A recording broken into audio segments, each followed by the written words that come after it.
bastards are gonna own me. Are you ready? You bet your ass I'm ready. You know, I'm not a big fan of that bark like a chicken, cluck like a dog stuff. They think they'll beat the devil. Nobody beats me. You can run, but you can't hide from Crazy Eddie. Evil events from evil causes spring. Aristophanes said that. Told you. Good shot to the face. Always gets the juices flowing. Come on. Let's tango. So, Sit back, relax, and enjoy.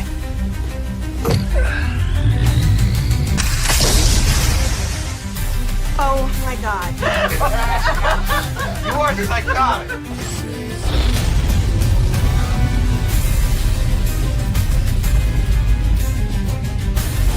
And when I return, I'm to drink a bottle of scotch, as if it were Chicky von Richthofen's blood, and celebrate his death. Can I get a hell yeah?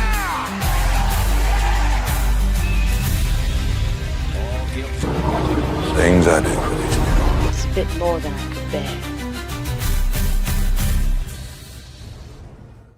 And welcome back, everybody, to Nostalgia TV, the graveyard shift of forgotten television shows. We are back this time around for 2026. We're finally getting to a long time fan request, largely from the dude down below.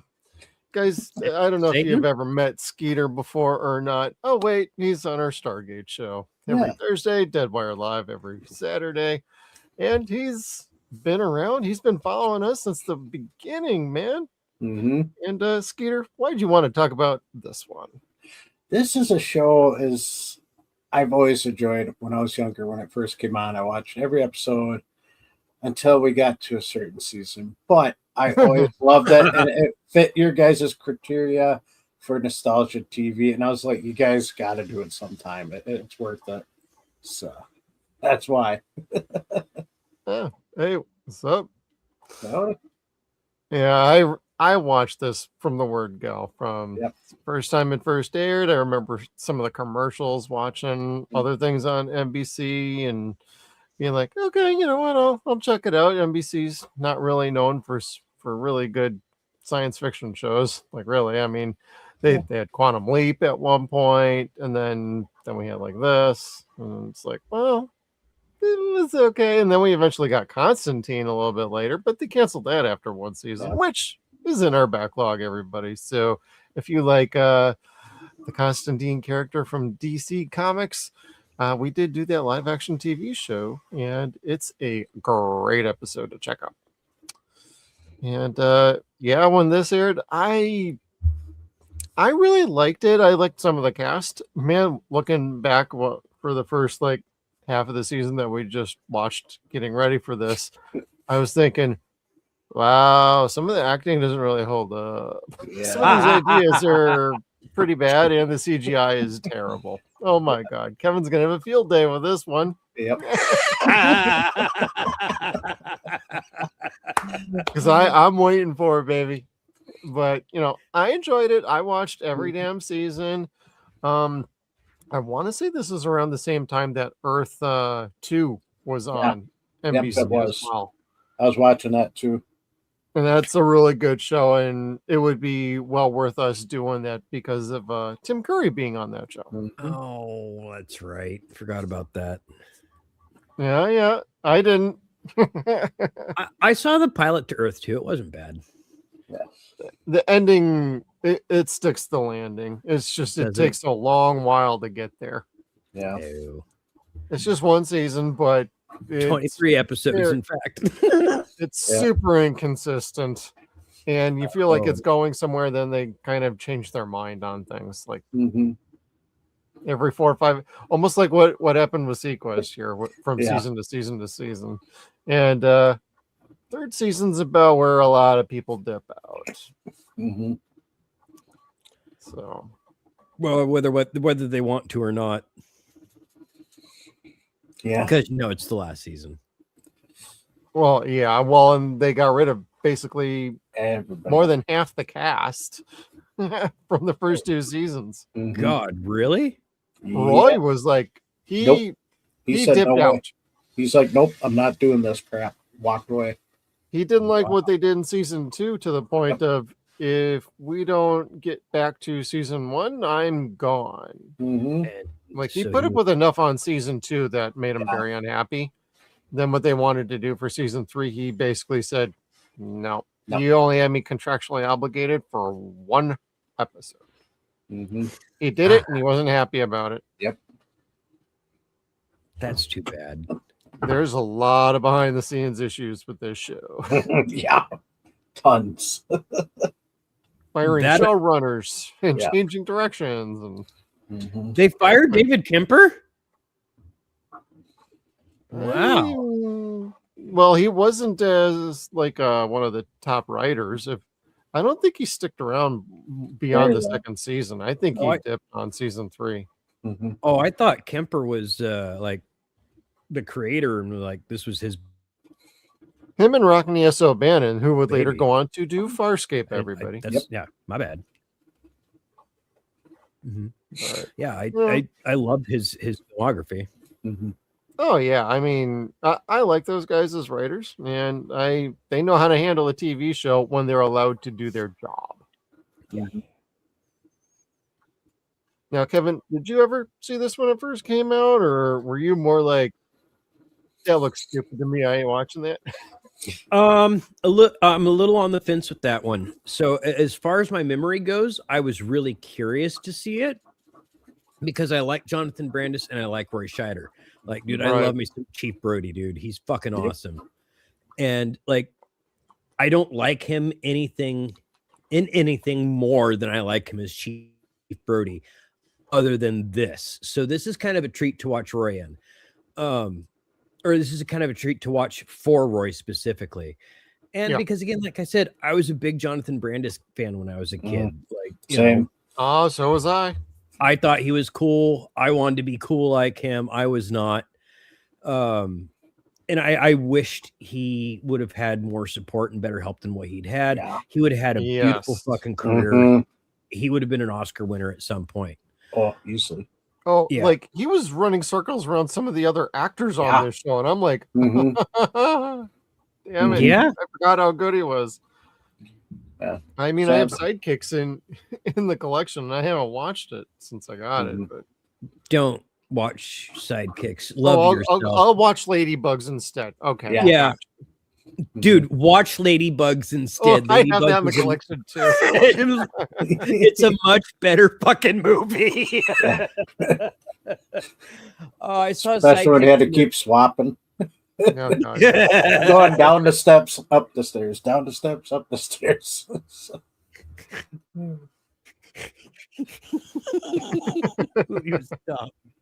It's all dumb, but that one was way more enjoyable than Sidekicks. Like. Chuck Norris wasn't even real in that movie. Like, come on. Until like the last minutes, yeah. I think so, yeah. I don't know. We saw it in the theater, me and Emiliano, and we were like, what? Can we leave? Is your mom going to... Can we just like walk down to the comic book shop or some shit? I don't know. I didn't enjoy it. Which I was really shocked because what's not to love about Chuck Norris and fucking... Jonathan Brandis, a movie that doesn't actually involve Chuck Norris. I don't know. I don't know. I didn't care for it. But this, going back to what you were asking, I did not see this. I missed the first couple episodes. And then once it got going, I did not care. Like sci-fi was just not my thing. I was big persnickety on horror. And I don't know what stopped me from really going back and watching it from the beginning. I mean, you didn't have on demand back then, of course. But I never got to it, and I never went back and bought the old episodes, and I don't know why. And I don't believe I would have disliked this. I don't know.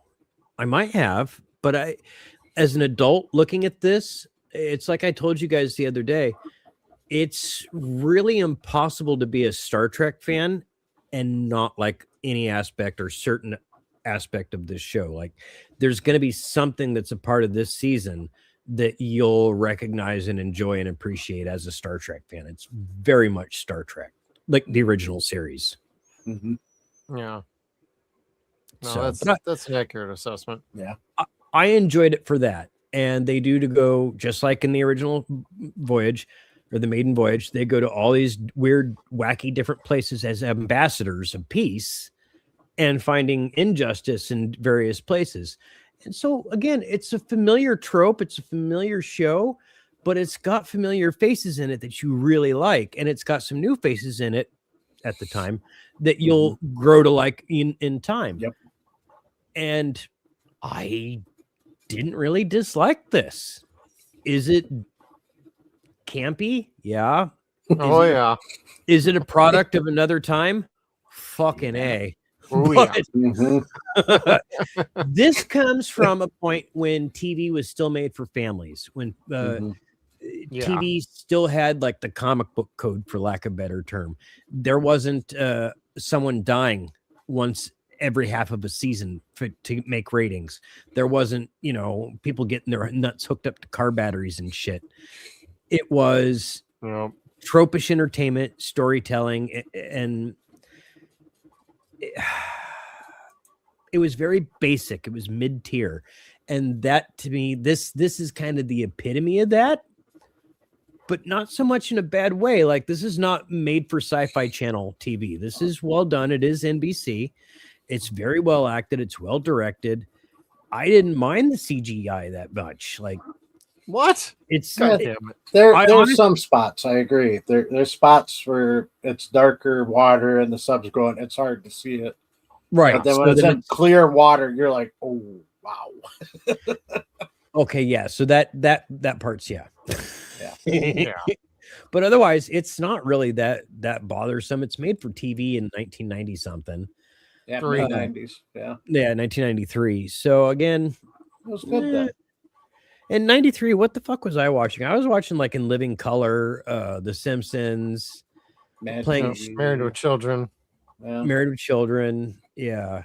Night Court, or had that? No. Yeah. No, Night Court was still going. Yeah. That might have been. That ended in 94.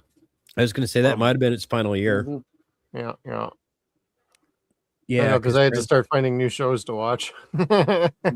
Yeah, what do you do at Thursday nights at 8 now? Like, I don't want to watch fucking Friends at all. And I didn't watch Cheers. Yeah. Nope, never watched them.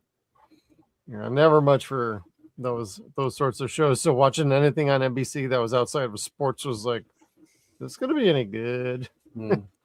Yeah, so this was not a sitcom. This was like a family adventure type show. It's very akin to the Canadian shows that we've watched, with a little bit extra violence in it. A little. Yeah.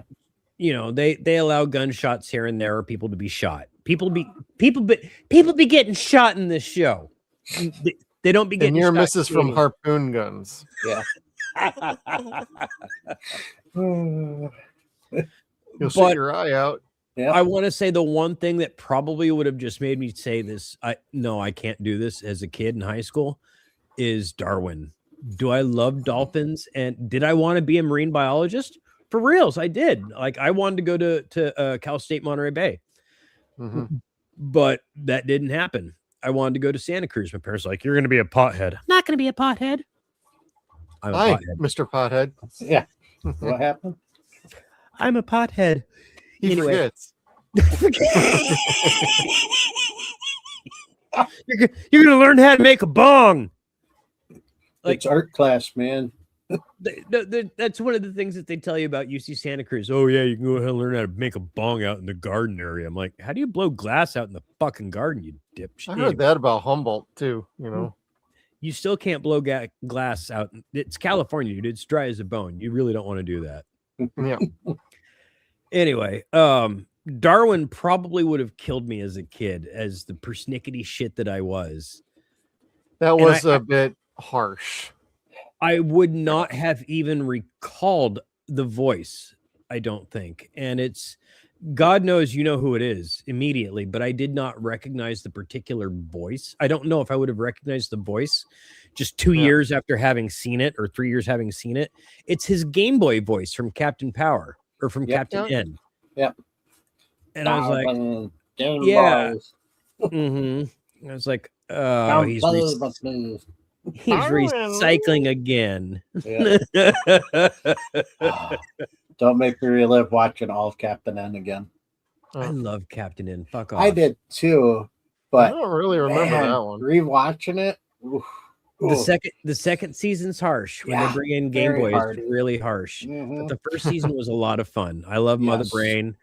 I have seen that. Especially the voice.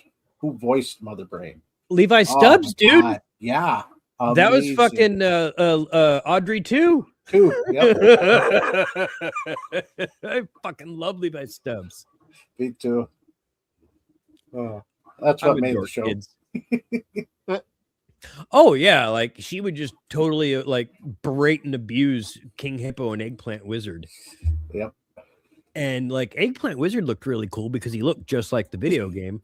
Yep. But King Hippo looked even cooler than the video games. You're just like, oh man, this is fucking rad. Yeah. And then there was Mega High.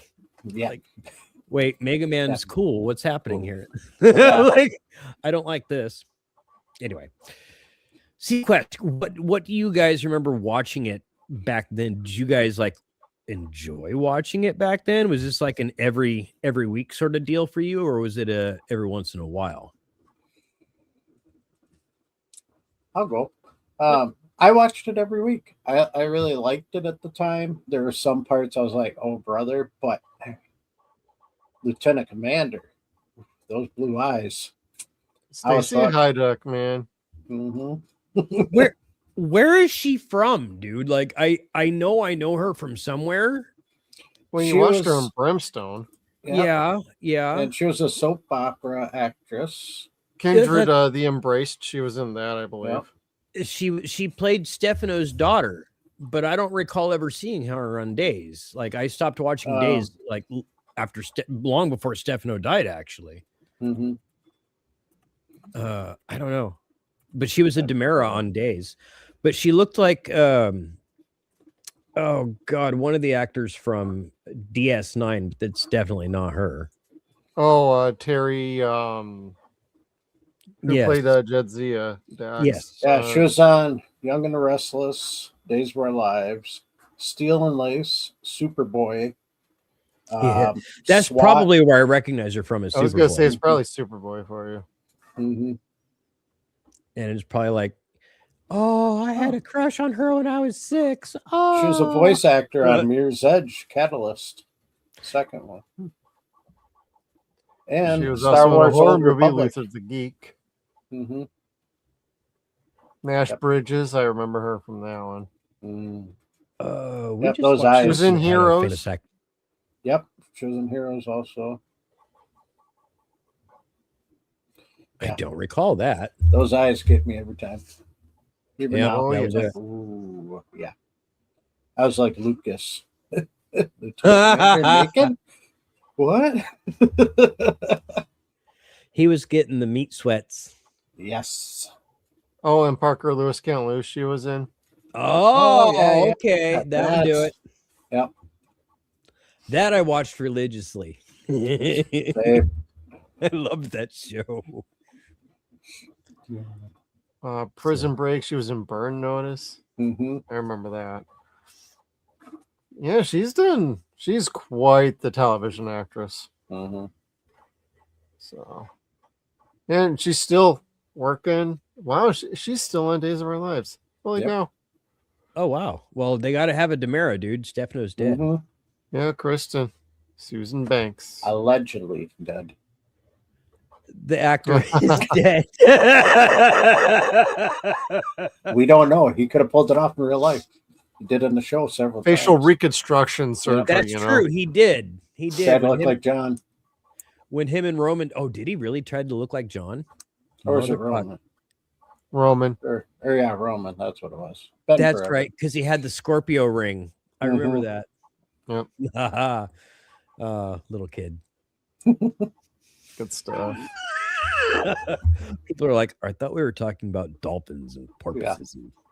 Yeah, and I watched it pretty regularly too, and I felt the same like with Skeeter. Some things were even back then. This is kind of stupid. this is kind of cheesy. Do I really like this? Okay, I'll watch next week anyway. Yep. And some episodes are just, I'm sorry, some of them are just downright terrible. Despite like things you might like in them, they might have moments, but man, a lot of these first like say like 10-ish episodes, there's a good few of them that are pretty bad, and I remember them being bad back then, and they were just as bad when I was watching them again now. And see, there was a few where I'm kind of like, okay, and or I missed the end and didn't go back to find out what exactly happened. It's like, you know what? I could fucking surmount that shit for myself. You know, I don't need to go back and find out that the kid didn't get blown up. They got the kid off the fucking base. Yeah, the show was relatively safe. Yeah, things like that. Yeah. Otherwise, I missed just like the last 2 minutes at best of the episode where they found the kids stranded in the station. We. And it was going to be decommissioned. The munitions depot. Yeah. Which was cool. They turned it into a giant ball pit. Yeah. Oh yeah, and Jonathan Brandis got to score with a chick. Yeah. Oh, did he get it? Oh, right. Yeah, they did. They kissed. Yeah. That's not scoring. Well, they cut out. Well, the for back part, then on but, TV for the kids, that was called. I mean, they were by themselves, you know. And you didn't get to see the actual lip lock. It was you saw it from behind Brandis's head, and then they called his name the second they met. So Woody. he at least got a kiss. He totally blue balled and got blocked. Sons of bitches. But oh no, they can't score because they're underage. 15 and 16. No. They actually had. They don't even know how to fuck yet. Together in that. Yes, they did. Well, she was a great actor. She really was. She was real good. She was good. Yeah. She's Roxanne from Goof Troop. Yep. And Goofy Movie. And well, she plays Max's girlfriend in pretty much every Goofy thing. She plays Mona, I think, and Mickey's Once Upon a Christmas. Max goes to college, meets a girl named Mona, and it's Roxanne's voice. Yeah. Ah. I like voice actors. I can't help it. And she's real pretty for a voice actor. So yeah. Well, you also had Frank in this one too. So. Welker. Yep. Looking at the credits, Kevin. Yeah. There you go. He did secondary voice work. Well, he does secondary voice work in all the episodes, my friend. Who was he in this? Did he do did he have a physical cameo? That I don't think so. I don't think so, yeah. Lame. That would have been fun, dude. I would have asked for that for Frank. Like as Frank, I would have asked for that, but I don't know if he likes to actually go out and do shit. True. Yeah, he was credited. Like they had some good like guest cast come on. Yeah. I always remember that growing up too. Like, yep. Oh, I seen this guy in this. I seen this guy in that. Oh, hey, that's the dude from Blade in a few years. Yes, dude. Udo Kier, like fucking. When I saw his name, I got super excited. Like, there's going to be some scary shit in this episode, and there wasn't. But he played a really good role. Yep. Like, wow. Okay, he wasn't all fucking evil and twisted like he usually is. He's quite tragic, and you feel bad for him. Okay, I'm down. So that was really some good acting that he from him in that episode, because it was a role that you don't really see him in. Oh yeah, when he's working with like Roy in those scenes, it's like even better. It's like, oh man, watching two pros go at it. Damn, let's go. That's when the show really works, is when they let the actors do what they need to do, as opposed to directing them to act certain ways in the first like 5 episodes, and there's a whole lot of cringe. Yeah. The pilot, I'm surprised I didn't bitch at all, complain through the pilot, considering it's 90 minutes again, because you guys know how I feel about those. But even you guys said the first five episodes are kind of cringe. Didn't necessarily bother me. Where I thought it was going to go stupid, it was okay. Like I didn't have high expectations, so it didn't bother me that much. I don't know why. It should have bothered me more. I know I disliked it to a large degree, but not enough to really complain or hate on it. Oh yeah, I'm not at least not really at least not hating in this on first it. half. Yeah. Like there were some laughable things. Like for me, the first part where I was kind of like not giving the show a chance at all, like just immediately wanting to punch at it because I hate TV. So I have a podcast about TV shows. Is it shows a close-up of Darwin at first when he's like at the beach, and you're like, oh, okay. And they make a point to show his face. And then later on, when he gets to SeaQuest and he sees the dolphin there and he's petting its face, like the voice in my head just kind of like had that operator sound, the old-fashioned operator sound, goes, did you know? And you start hearing do do do do do do. The markings on a dolphin's head are like your fingerprints. No two markings are the same on a dolphin. That dolphin has the same markings as the first one. And then, like right after I thought that, Scheider goes, "This is my dolphin." I'm like, "Oh, good. They're not trying to get away with shit." Yeah. I was like, "Oh, okay, good. This show gets a pass for me now." And I was fine with it from there on out. Like they didn't try to do something stupid and use the same dolphin. I was like, all right, I could work with this. They weren't cheap. Yeah. From the first time I watched it, when I was on live, seeing the Admiral, and I'm like pointing at the TV. Oh, yeah. He's a reptilian. He's a reptilian. It's weird seeing him be nice and sincere. Like I was waiting for him to be like, "Oh, yeah, by the way, I lied about everything. We've been harvesting your brain and soul the entire time, and you've got seconds to live. Goodbye." And then we're gonna slam our ovipositor in your mouth and lay our eggs in your chest. But I'm not an alien. Yep. Nope. Not at all.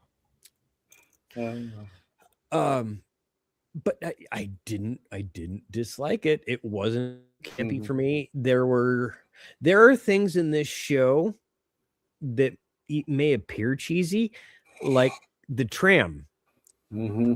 But we see this tram again 10 years later, a little over 10 years later in Dead Space. And you're just kind of like, oh shit. Oh, this is where they got the fucking idea for that. Because it's a rickety ass tram system on a large vessel that's way too big to get across by walking. And there are so many great movies that their script came from this. I'm guessing it's like when Ethan and Sarah were telling us, you write a script and it gets put into a pool, and it could be made into a TV show, it could be made into a movie, it could be made into both, whatever. And I really think that's what this did with certain films like Ghost Ship and Event Horizon. Oh, and we certainly get a Ghost Ship episode too. Yep. Yes, and I say that because this came out long before those other two movies did. Yep. But these two episodes have the fucking plot elements of those two fucking movies. Minus Nazi gold. Yep. Yeah. So, excuse me, Swiss gold. What did you think of the design of the SeaQuest itself, the ship? Yeah. I kind of liked it. Pretty cool. It was kind of like the Nautilus in a way, in the sense that it looked like the giant squid that was trying to fuck it or eat it. Which they did that stupid pun too. But you know what? Honestly, I can't fucking give them credit for giving that idea to Deep Rising, because I want to say they took that from like Leviathan. Yep. Yeah. So, but what do you think about those priceless glowing rocks you could have had. Yeah, Kevin. Come on, the twist at the end was perfect. The Krieg rocks or whatever. Shitty luck, man. Just saying. Then the inspector, they're like, yeah, you're going to be rich, man. Take those. Then they find out after, and they're like, oh, crap. We just gave the inspector a bunch of shit. That was fucked up. Yeah, they gave him a whole duffel bag full of fish Yeah. poo. They had bioluminescent plankton in it.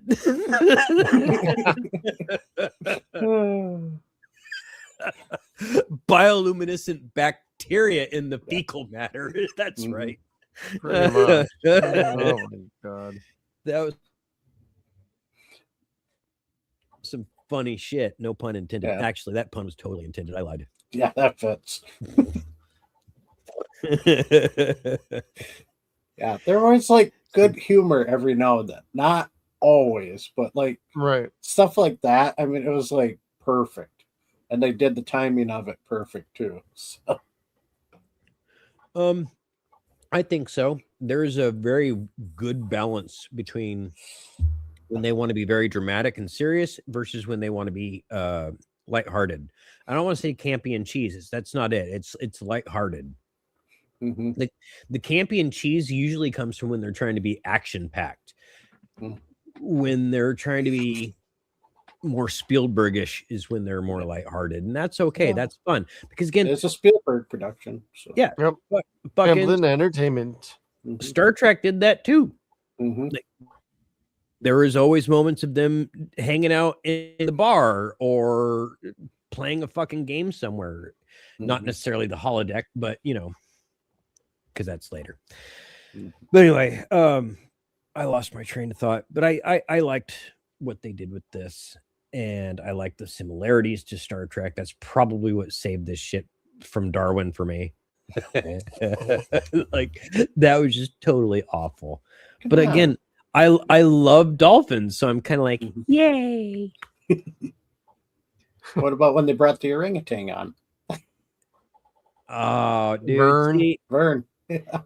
that's where I'm kind of like, I want to see the orangutan ride the dolphin, eat Okay. it, or buck it I know you're while going riding it and eating it.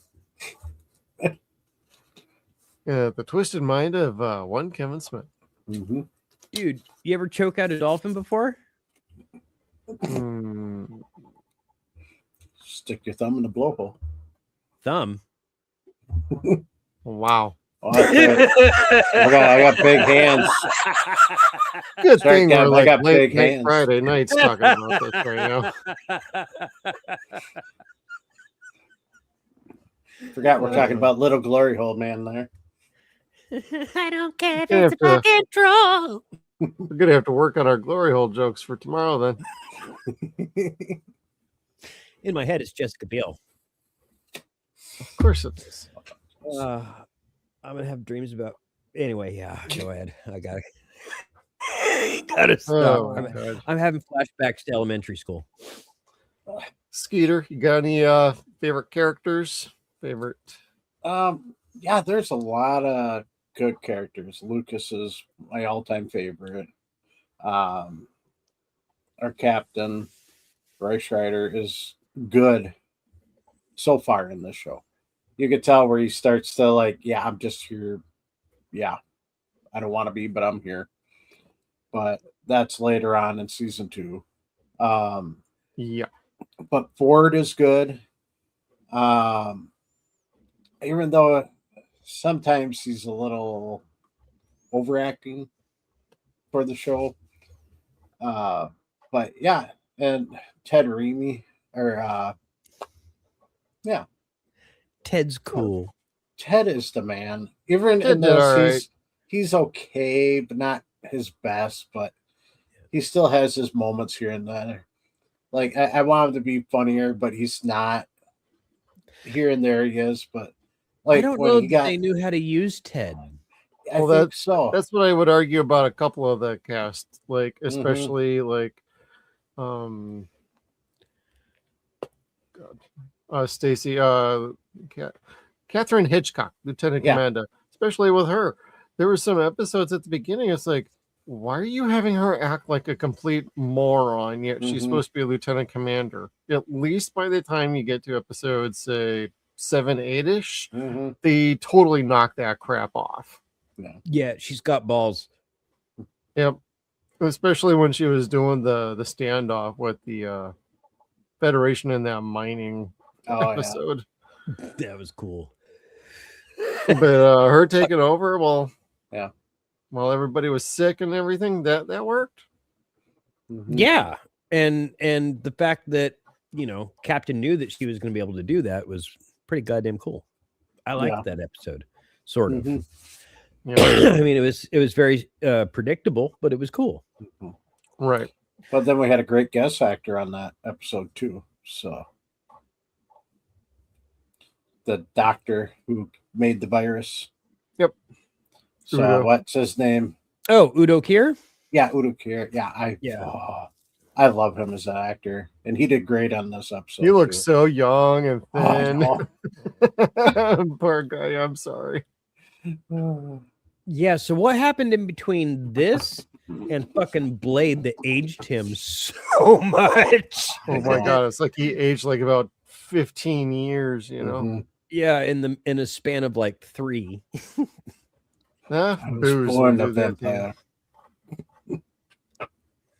I don't know. He was a delight, and shit. Most of the cameos that they've had on here have just been fantastic. Oh yeah. I don't think there's been anyone that we're just kind of like, ew, they're here. Okay, whatever. Yeah, no, nobody's been on where I'm kind of like, eye roll. Well, the first captain we start off with is kind of over the top. Crazy. Oh, it's too much. One crazy bitch. Stark has issues. You think? she's irrational. She got the menopause. And Kevin totally would. Yep. Fuck yeah, I would, dude. I love mean, crazy chicks. We know. Yes. Y'all met my ex-wife. No, and we can keep it that way. Fair enough. Oh.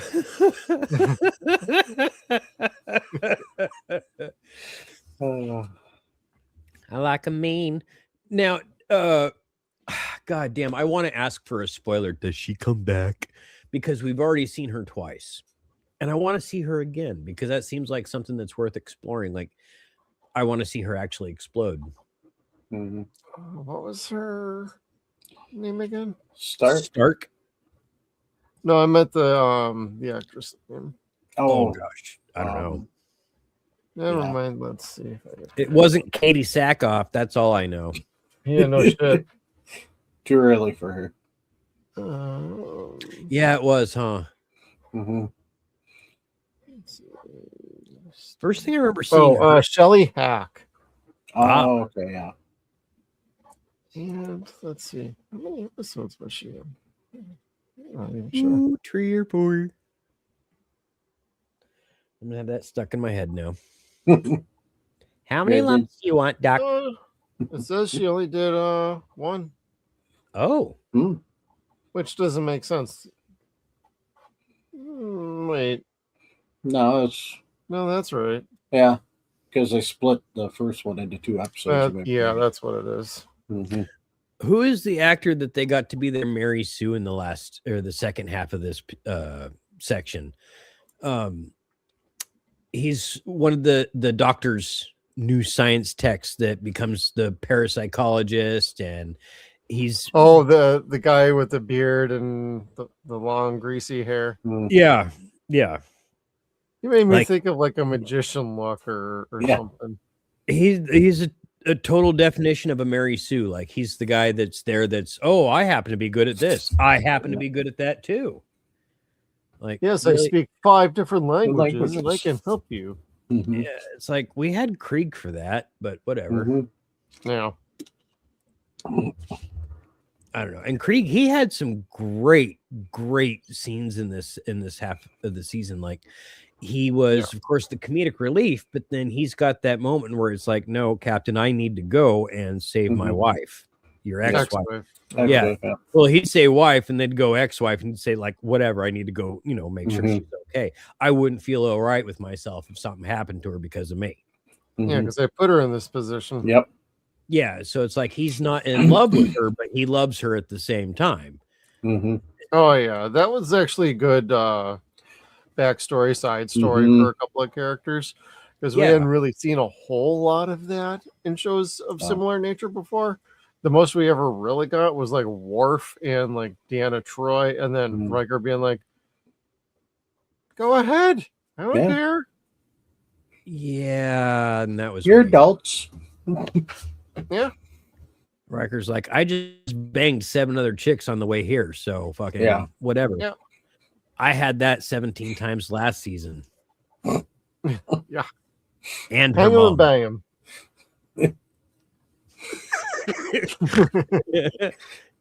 And they was dancing in the moonlight. Butt naked. Well, what did you guys think of the pilot episode then? Well, we can get into some episodes, I believe. I liked it. It wasn't perfect. It wasn't like a tune in next week or else. It was just a fun little intro. Like if this didn't get picked up, it was still a neat little movie that they made. And it was fine. It like I said, it was kind of the spin off of Star Trek in a different type in a different type of space. Yeah. So I really enjoyed it. It had elements from various different movies like Red Dragon, unfortunately Flipper, and Hunt for Red October. Some of those had already been out. God, that's so Kevin Smith is good. And Dan like, I'm all for the show now. I started smoking cigarettes when I was 13. Oh, I'm sorry. Your batteries on that thing here. Yeah, it looks better. I started smoking cigarettes when I was 13. And my friend said, Alice, you need to quit smoking.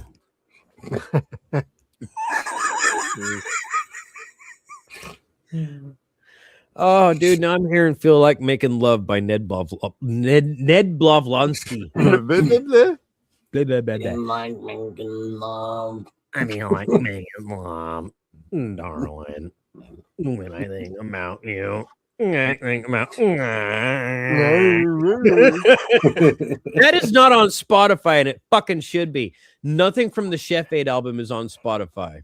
Really? I still have that, so still have that CD. I do too, somewhere I'm sure, but yep. Fuck if I know where it's at.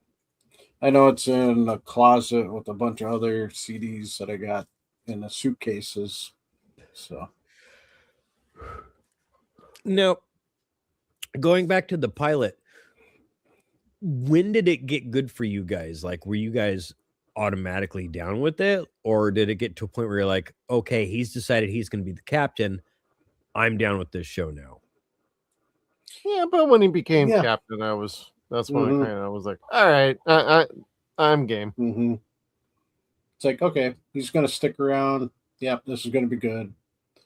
He's got his full Jaws outfit on at the beginning, and then decides, okay, I'm going to put the captain suit on. Yeah, I'm taking control of this shit. I dug the outfits. That was actually pretty good. The only thing I didn't like were all the damn baseball hats. They look freaking terrible on everybody.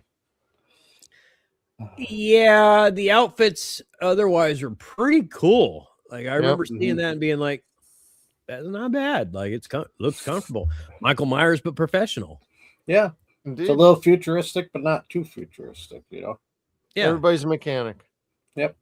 Everybody. Well, I think in the Navy that's true, isn't it?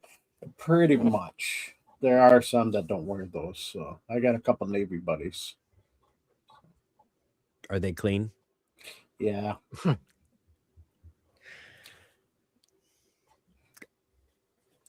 Go on to the next. I'm gonna derail us again.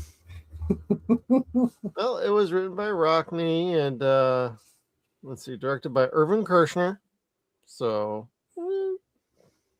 I enjoy it enough.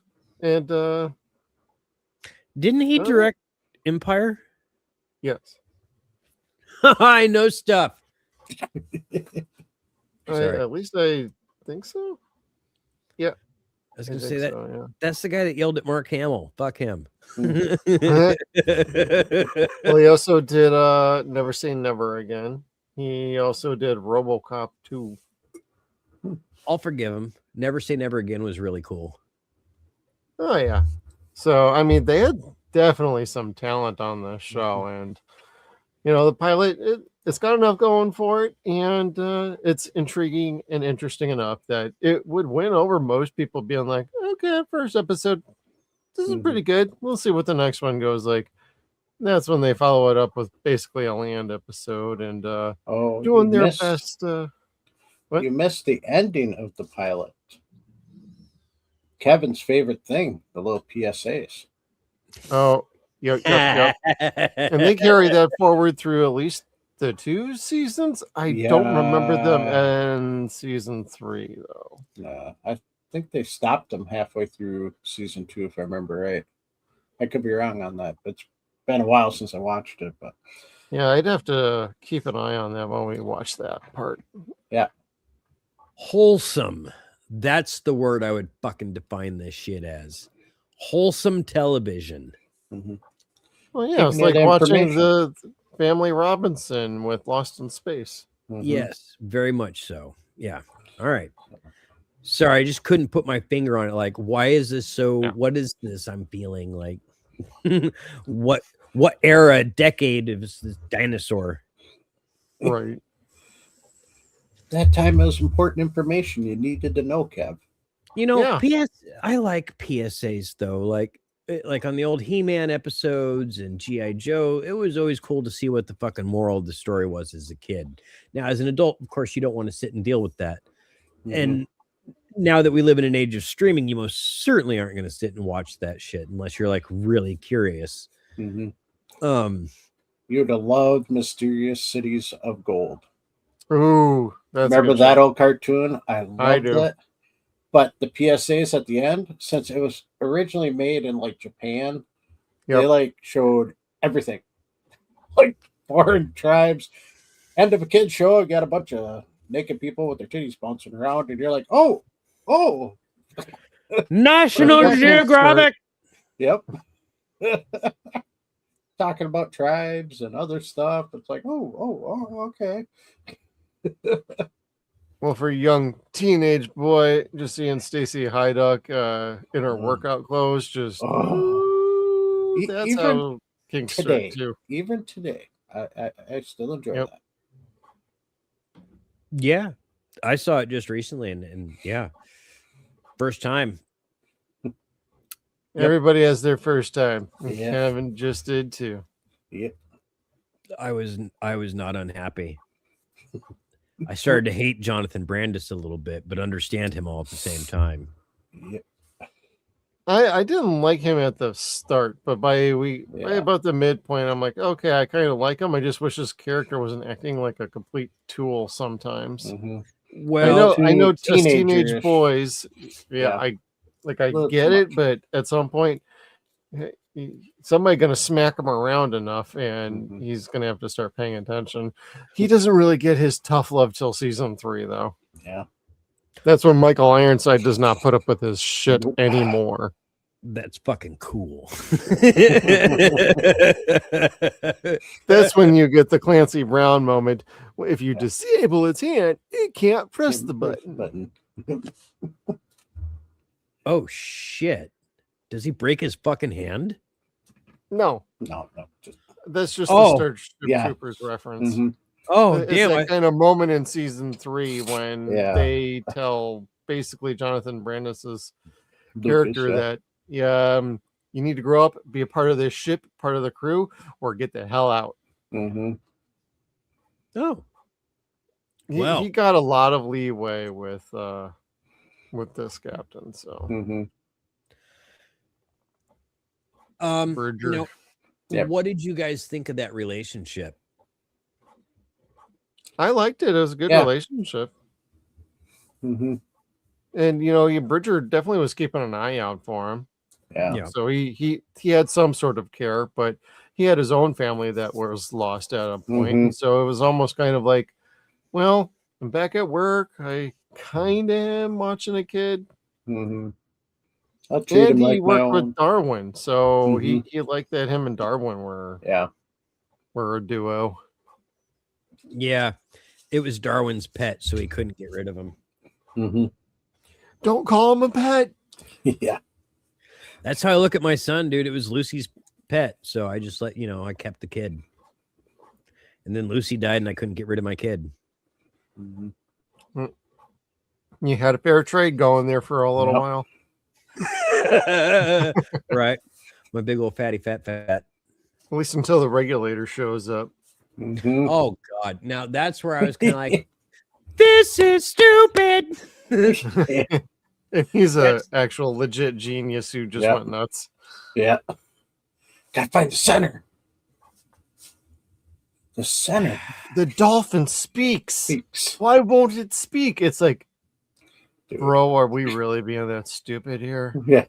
Oh my God. I was like, that was cringe moment.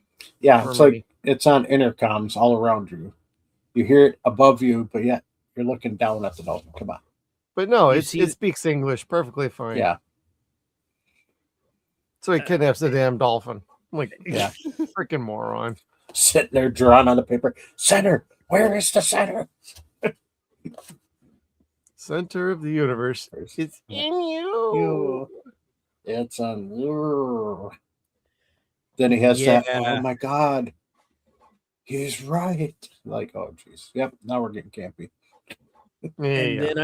And then I heard that voice screaming that word that we used to scream all the time in times like this that you're not supposed to say anymore. And you're just kind of like, nope. I'm a better person now. I'm out. That's funny. Lame. But Skeeter, before we move on to the next episode, do you have any other thoughts about the pilot here? No. I mean, it was good. Like we were saying, up to once you get to that midpoint, it starts really getting better. I thought it was a little comical, like cheesy comical, that the Admiral's like, yeah, I got to run and do some stuff. Takes off, and then all of a sudden the SeaQuest just takes off, and he's like, wait a minute, I'm stuck on this thing now? Oh, you're forcing me to take... And it was kind of nice that he like addressed it too, like, yeah, this is comical, but I'm seeing what you guys are doing here, and it's not funny. So, like that cheesy comedy was in there, but they kind of go in and out of that through the whole series. Yeah, that's a good way to put it. It's just like Krieg. He's funny one moment and a serious soldier the next. So I like how he totally understands, like, I'm arrogant and self-absorbed, and I am that kind of guy, and most of the time I don't care, but right now I do care. Yeah. So he was at least self-aware enough to be like, okay, this is nice. And they showed it right away too. I mean, he was given the chief of security hair oil to make his hair grow back, and it's like, oh, you instantly know what kind of character he's going to be, and then all of a sudden you see him like, oh no, I'm serious too, and it's like, oh, okay, so you're a soldier when you need to be a soldier, but when you're not, you're the funny guy that can get you anything you need. Yeah. And he was enjoyable as hell. Is my screen totally off? It is. Yeah, there you go. Oh, yay. I didn't even notice. All of a sudden it moved, and I was like, wait a minute. The center, Kevin. You must move to the center. Center. Center, Kevin. You're used to this with the glory hole. Find it. Slip it in there, Kevin. Speaking of which, there's a level that I just passed on Deadpool VR where you have to use a sniper rifle to shoot a mini Deadpool version with a bullet on top of his head into a large hole. And they're like, yeah, let's New Hope the fuck out of this shit.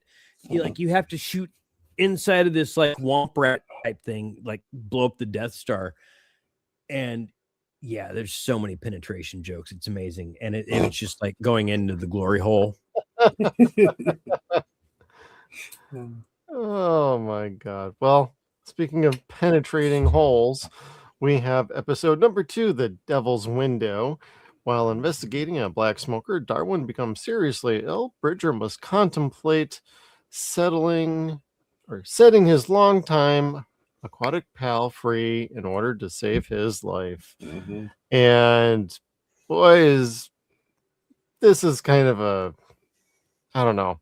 I don't find this to be a very compelling follow-up to the pilot, because automatically we're going right into the animals dying episode. Like, I know we were going to get this eventually, and if you look at the production numbers on these episodes, this is actually an episode that should have been like later in the season. It's like episode 16 on the production order. It's like, why is this here? Damn. Yeah. So it probably is way out of order. Yeah. Well, yeah, there's some inconsistencies between the episodes, everybody. This is the way that aired, though. But generally, production order, you should follow that in order. When they change it around, that's either due to the network requesting it, the producers actually wanting to move something around to have it make more sense. Like, do we really want 2 episodes back to back where, Bridger is falling in love with somebody, or we got another romance story, but this time with the doctor. And it's like, you want to kind of move things apart, even though you shot them back to back, week to week. But yeah, they moved this around. Like this, and the next one is like episode 16 and 18 on the production order, but they're episodes 2 and 3. Damn, that's a big move too. Usually it's just a little bit, but not that much. Yeah. So, but you know what? The episode, I ain't gonna say it was bad. It was just kind of meh.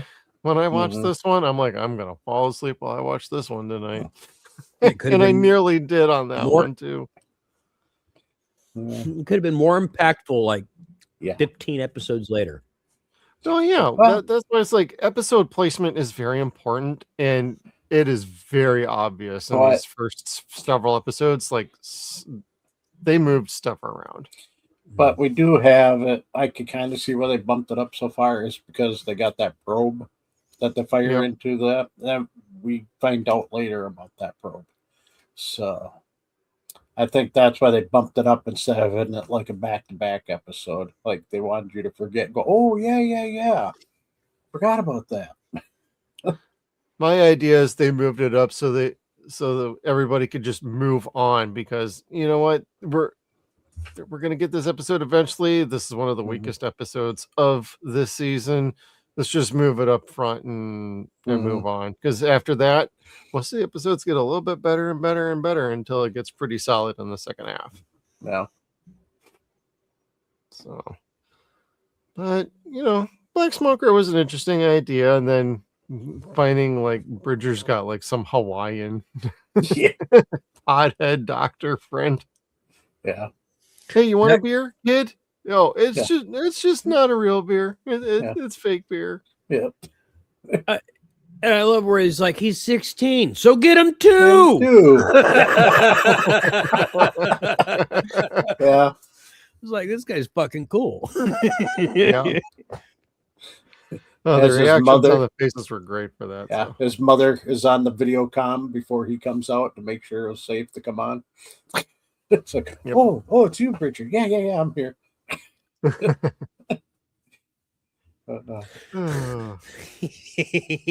that's right. Hi, Mom. Yeah. Not skipping ahead too far, but the way Bridger knows so many different people is hysterical. Mm-hmm. Oh yeah, especially when we get to the regulator episode. Yeah, it's like he just walks. He takes one look at him and he's like, "Hey, Leslie." Yep. I'm like, God, I knew it was you. And that I kind thought of, that was you, Vern. yeah, that was funny. I It just actually made me got, think of Ernest. I You get know a what I kick mean, out Vern? of Still what hanging Kevin out with just him? pointed out It here. speaks volumes about your character. Yep. What's that? Oh, the fact that Bridger constantly, oh yeah, I know that person. Oh, Yeah. I think I know that person. Oh yeah, I know that person. Like it's I- almost like a running gag at this point. Yep. I trained her. She knows how to fight. Yep. Mhm. So, But it's still cool, but whatever. but moving beyond that, we then get Treasures of the Mind. The SeaQuest discovers the lost library of Alexandria sunken beneath the sea. Which one was However, I liked this This one's episode cool. actually. I liked it a Mhm. lot because it's like something I know about in history, and it's like cool they found it. this So, is as close to a Stargate episode as you'll get Yeah. out of this show in this Mhm. season. exactly. And we actually had Eric Avari in Yeah. this one too, who plays Yeah, he was in Kastoof. it. Yep. So Good and father. he did a great job. Mm-hmm. Oh, Yeah. yes. And then Topol was in it too. Yep. But I did not recognize him. Oh, Did not at all. But Eric Avari, absolutely. He's always Mhm. like, Oh, he's great in just about everything he everything. does. Yeah. mhm. Oh God, we watched him on what, The Visitor. We've seen him in like Independence Day. He's Yep. been in all The sorts Mummy. of fun stuff. Mm-hmm. Yep. Yep. He's always good. I like the episode. It just wasn't very memorable with the ending though. It didn't Yeah, really it's- stick the landing for me on this one. It just kind of ended. I don't know. When he broke that jar, that was pretty awesome. Like everyone's Yes, it face was. is like, no, that's history. It belongs in a museum. Now it belongs in my dustpan. Yeah. Shut the Yep. fuck up. Pretty much. You want a piece? Here's a piece for you, for you, for you. Everybody gets a piece. I love that. He kind of put his balls on the outside. Well, Now I the like next- when Bridger can actually like stand up for himself Mhm. and for everybody else too. Like showing strength when he needs to. That's the mark of a great captain. And Roy did a fantastic job as Bridger. Mm-hmm. Yeah. I like him better than Kirk a bit. Yeah. Oh, yeah. If they had played a little bit more Real life. into him possibly being a Casanova, he would have Mhm. crushed it. Yeah. Oh, God. He would have yeah. been banging bitches at every port from here to Timbuktu and Ticonderoga. Mhm. Filthy buggers. They go from port to port. Where'd the rum go?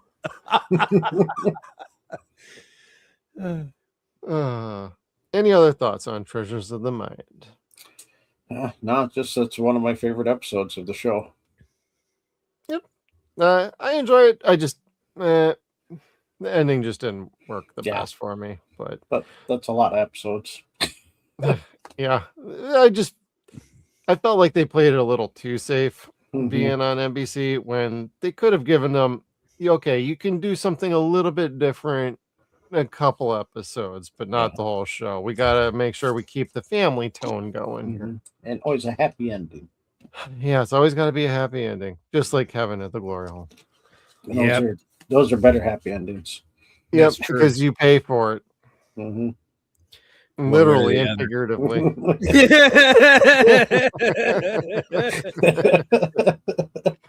In my head, it's Jessica Biel.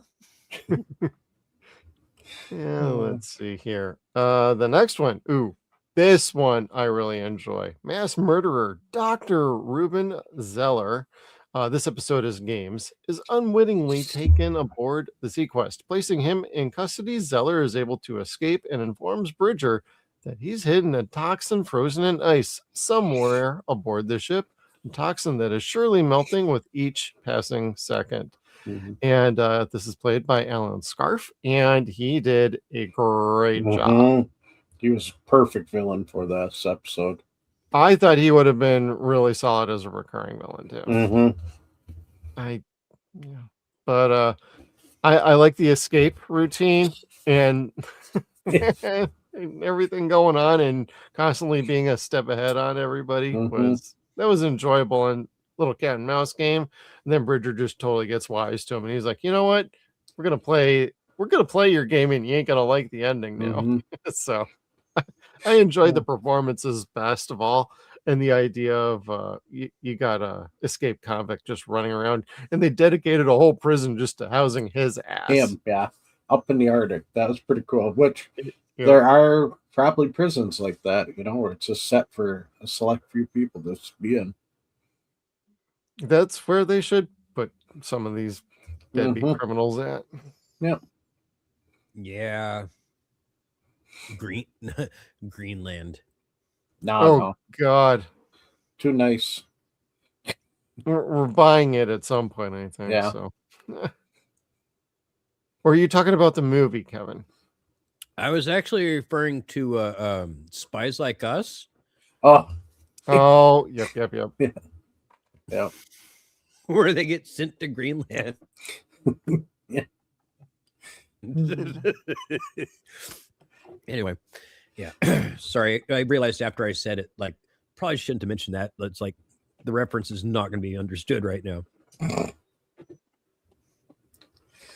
But yeah. So, what do you think of that episode, Kev? What's that?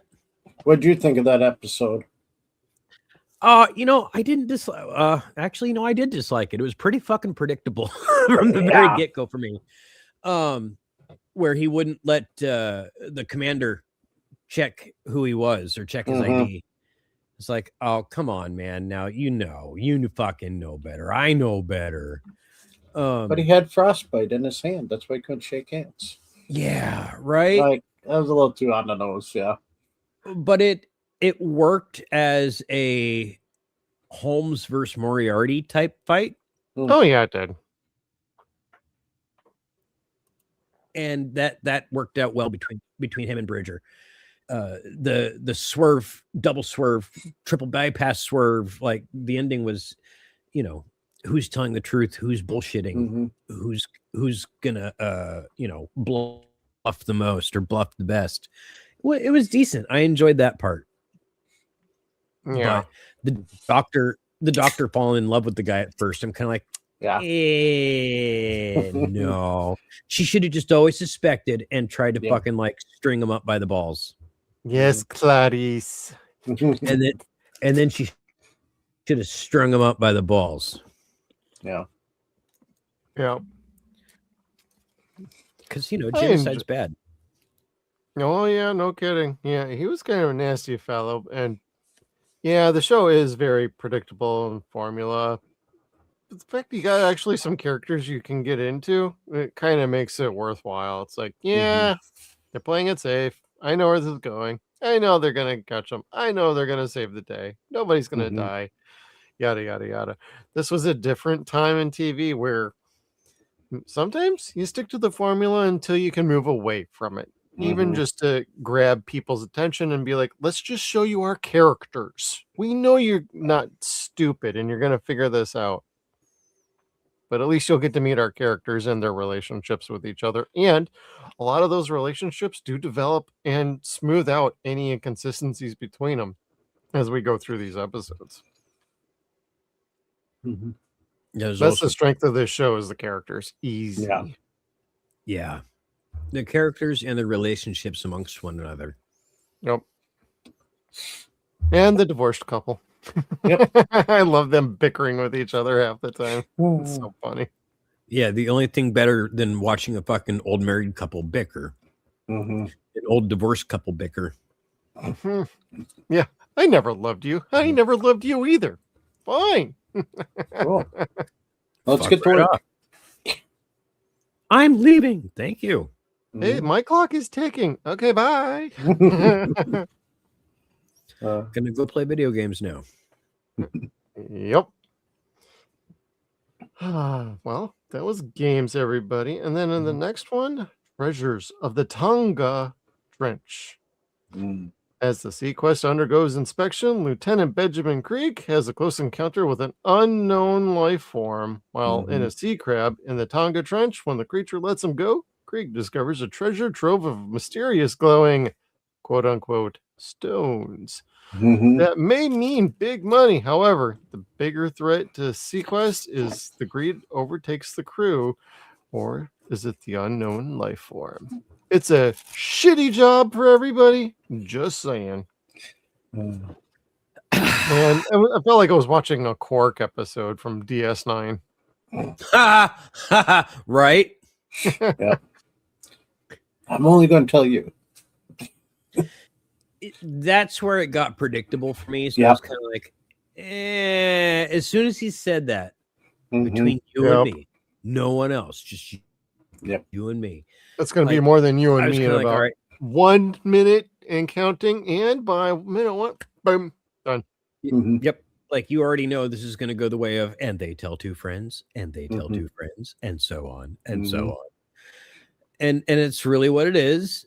But at the same time, you had a little bit of puppetry in this episode, a little bit of CGI, and it wasn't the worst thing. Is when you first start to see LED lights, so it was fun. Yep. Yeah. Nobody really knew what it was. You're like, oh shit, that's special effects. No, dude, it's just LED lights. They're cheap and flashy. Cheap, bright, and flashy. Yep. You do what you had to do back then. They still use them today. Yep. All the time. Yep.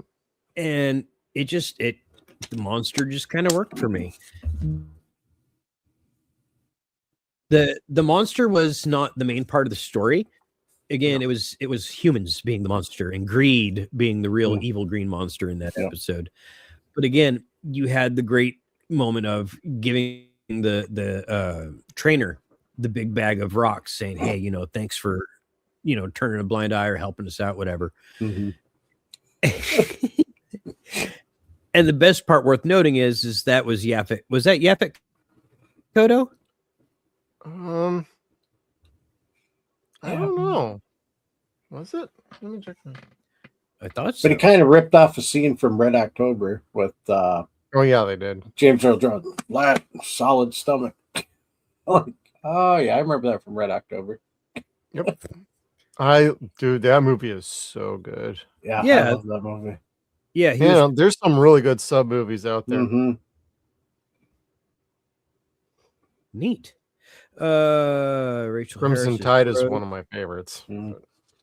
I don't need to know about your fetishes. Okay. Don't you know your Urban Dictionary, Jeff? No. No. I don't know what you... After the episode, he's going to go on Urban millennials Dictionary, call things? Crimson Tide, and go, oh my God, that's what I was... Why so serious? Oh my God. Carrying along.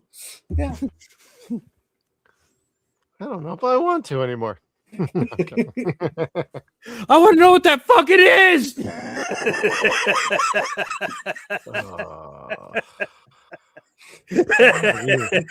You damn kids and your damn slang. You're jacking my steez, dude. People All right, are next like, up. Crimson Tide. That's Denzel Washington and Gene Hackman. Gina. Gene Hackman. Sorry. Mom. I was just going with the flow of the tide. Very punny, Kevin. Very punny. Thank you. Thank you. Well, moving on, because that episode just kind of whatever. It's filler episode. You could have thrown it away and never would have missed it. But it had Yaphet Kodo trying to be all manly and shit. True. So Kevin has one good thing about that episode. It was funny. That part was funny. Ending turn of point. Yeah, that was the choice. Him wanting to be like more masculine than fucking Roy Scheider. I'm just kind of like, really, you old fuckers? Come on now. Yeah, right. Like you're tubby and he's too skinny. What are you doing here? Mm-hmm. It sounds like a wrestling tag team name. Yeah. Tubby and Too Skinny. Tubby too skinny. Skinny Tubby. Yeah. Anyway, let's see here. That's what she said. Yeah. Yeah. Skinny Tubby. Skinny Tubby. Brothers and Sisters, Episode 6. The SeaQuest is ordered to entomb a munitions depot thought to be abandoned. However, when the crew discovers children living inside, Bridger must convince them to follow him to safety. And while it is a very predictable ending of sorts, I did like how it played out, where the older kid's dad, who was a Marine, I think they said Marine, right? Yep. Yeah. Gave Bridger the idea, or well, the doctor gave Bridger the idea. He came up with the execution of the plan is to show some authority, and he basically just took over the whole situation immediately. It's like, bro, you should have done that to start with. Done a little more research. Like, oh my God, there's kids. Let's get information on everybody. Let's break this down. Let's do what you do as military do. Let's figure this shit out. But I did like it. Seeing him in a dress outfit was a choice. But I appreciated the ending on this. And, there's some good chemistry with some of the young talent on here. And this is where I felt like, the acting kind of stood out a little bit more than normal. Like Jonathan Brandis, I'm like, okay, he is so far from being a Wesley character that I appreciate the fact that he's probably the best kid in a TV show I have seen like ever. Especially for science fiction shows like this. And I've seen plenty where they have young kids in them and they're not always very good they're all right. This was a standout for Jonathan. Like, man, his career was sad, everything that happened to him. And my God. But this episode showed he could carry a TV show on his own if he needed to. Because half this episode was on him. I don't know. I mean, if you watch it, he could do anything, like whatever. That like too. Yep. Yeah. But I'll digress on that. Go on. Yeah, but got any comments, ideas, guys, on Brothers and Sisters? This I didn't need. It was fun but unnecessary. And What, you didn't like the ball pit? The ball pit was cool, but I love ball pits. I love balls. We know. I love balls and pits.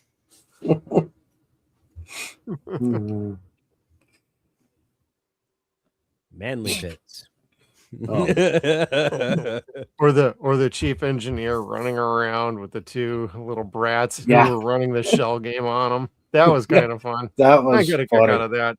I didn't like them dumping him into the pool. That kind of made him look like a complete moron. But little bit. But again, I don't like kids. That's why I had 3. Got to start with a good round number there, Kevin. I would have 0 would have worked as well. I would have dunked their asses in that fucking pool so goddamn long. Yep. The record is 6 minutes. Let's see if you can make it for 7. Those two probably could have. Little turds they were. What do you think, Skeeter? It was pretty much what you said there. I mean, yeah, the kids really stood out the most on this for the acting. It's one of those, parents died, kids are surviving on their own for all these years. For what, 3 years? Yeah. Crying out loud, like, no way. 2 oldest ones had to be the adults, which, it's always a mom and a dad replacement. So, it was good, but at the same time, it was like, I know how this is going to end right away. As soon as you find out that they're alive, you're like, oh, yep, it's that episode. Got to Yep. get the kids. One's going to fight the entire time while the other one's trying to convince them. And you got the ones that are going to be causing problems running around. Oh, and of course, one has to be sick. Yep. That too. Near death. I was waiting for like the older two to like have a baby together and then get rescued right as the baby's gonna get like dehydrated and shit. But they did That not. may happen because they never come back again. Yeah. That's true. But they did. I did not see them taking the Blue Lagoon route. No. I got another year. It might have happened. Yeah. I got a kick out of how they shot at the SeaQuest, but they didn't know to arm the missile. Oh God! Torpedo. It dinged off the hull. That's right. They're like a dud. It's like no, they don't know how to use this stuff. Yeah, they didn't know how to arm it. They didn't know how to arm it before shooting it out. So. And they were sleeping and bunking next to like nuclear weapons. I'm like, oh my God. They're fine. They glow. They're fine. Hang It there. doesn't leak yet. Mm-hmm. It reminded me of what it is. It popped into my. I don't know. I heard Armageddon recently on somebody else's stream, and it just made me think of Steve Buscemi when he straddles the rocket. And he's like, "Can you feel the power between my legs?" Woohoo! He was the only thing I really enjoyed about that movie. Yeah, I like that movie, but I hate the soundtrack to it, man. yeah, man. Between that and Deep Impact, Armageddon's the better movie, anyway. God. Yeah. After that movie came, oh yeah, Deep Impact was better, but Armageddon. Oh God, every wedding for like 6 years. That was the song. They're like, oh, we want to have this from Armageddon because it's such a great romantic. I'm like, bet you did. You're not original, bitches. Oh, sorry. No. You know what I had? Don't Fear the Reaper. You know what I had? Queen soundtrack playing the whole time. Nice. You know what I had playing? Oh, we didn't have a big wedding. We just went to the courthouse, said, fuck it, let's get married, and got married. Yeah, so it was music. Oh, yeah, we got married at the courthouse, too. I'm talking about on a Thursday. We played the Queen discography the whole time. No, we didn't play anything. The guy who married us was funny. He gave us the script of what he said at a wedding, and 90% of it, what he said, was not on the script. He just made shit up as he went. It was funny. Cool. Mm-hmm. We're gathered here today to eat. No, you do. You're ordained, right? Yep, I'm ordained. I just got hired tonight to do a wedding later on this year, and they're like, yeah, we just got to find a minister that they like. You know, they want to have fun. And I'm like, you know, I'm ordained. She's like, wait, the mom, who I know really well. She's like, wait, you are? I'm like, yeah. And she's like, oh, how much? I'm like, it's right here. And she's like, oh, I didn't know that. And I'm like, yeah, I've done over 100 weddings. I said, 5 of them, the beginning of them was the Princess Bride. Marriage. Love. Love.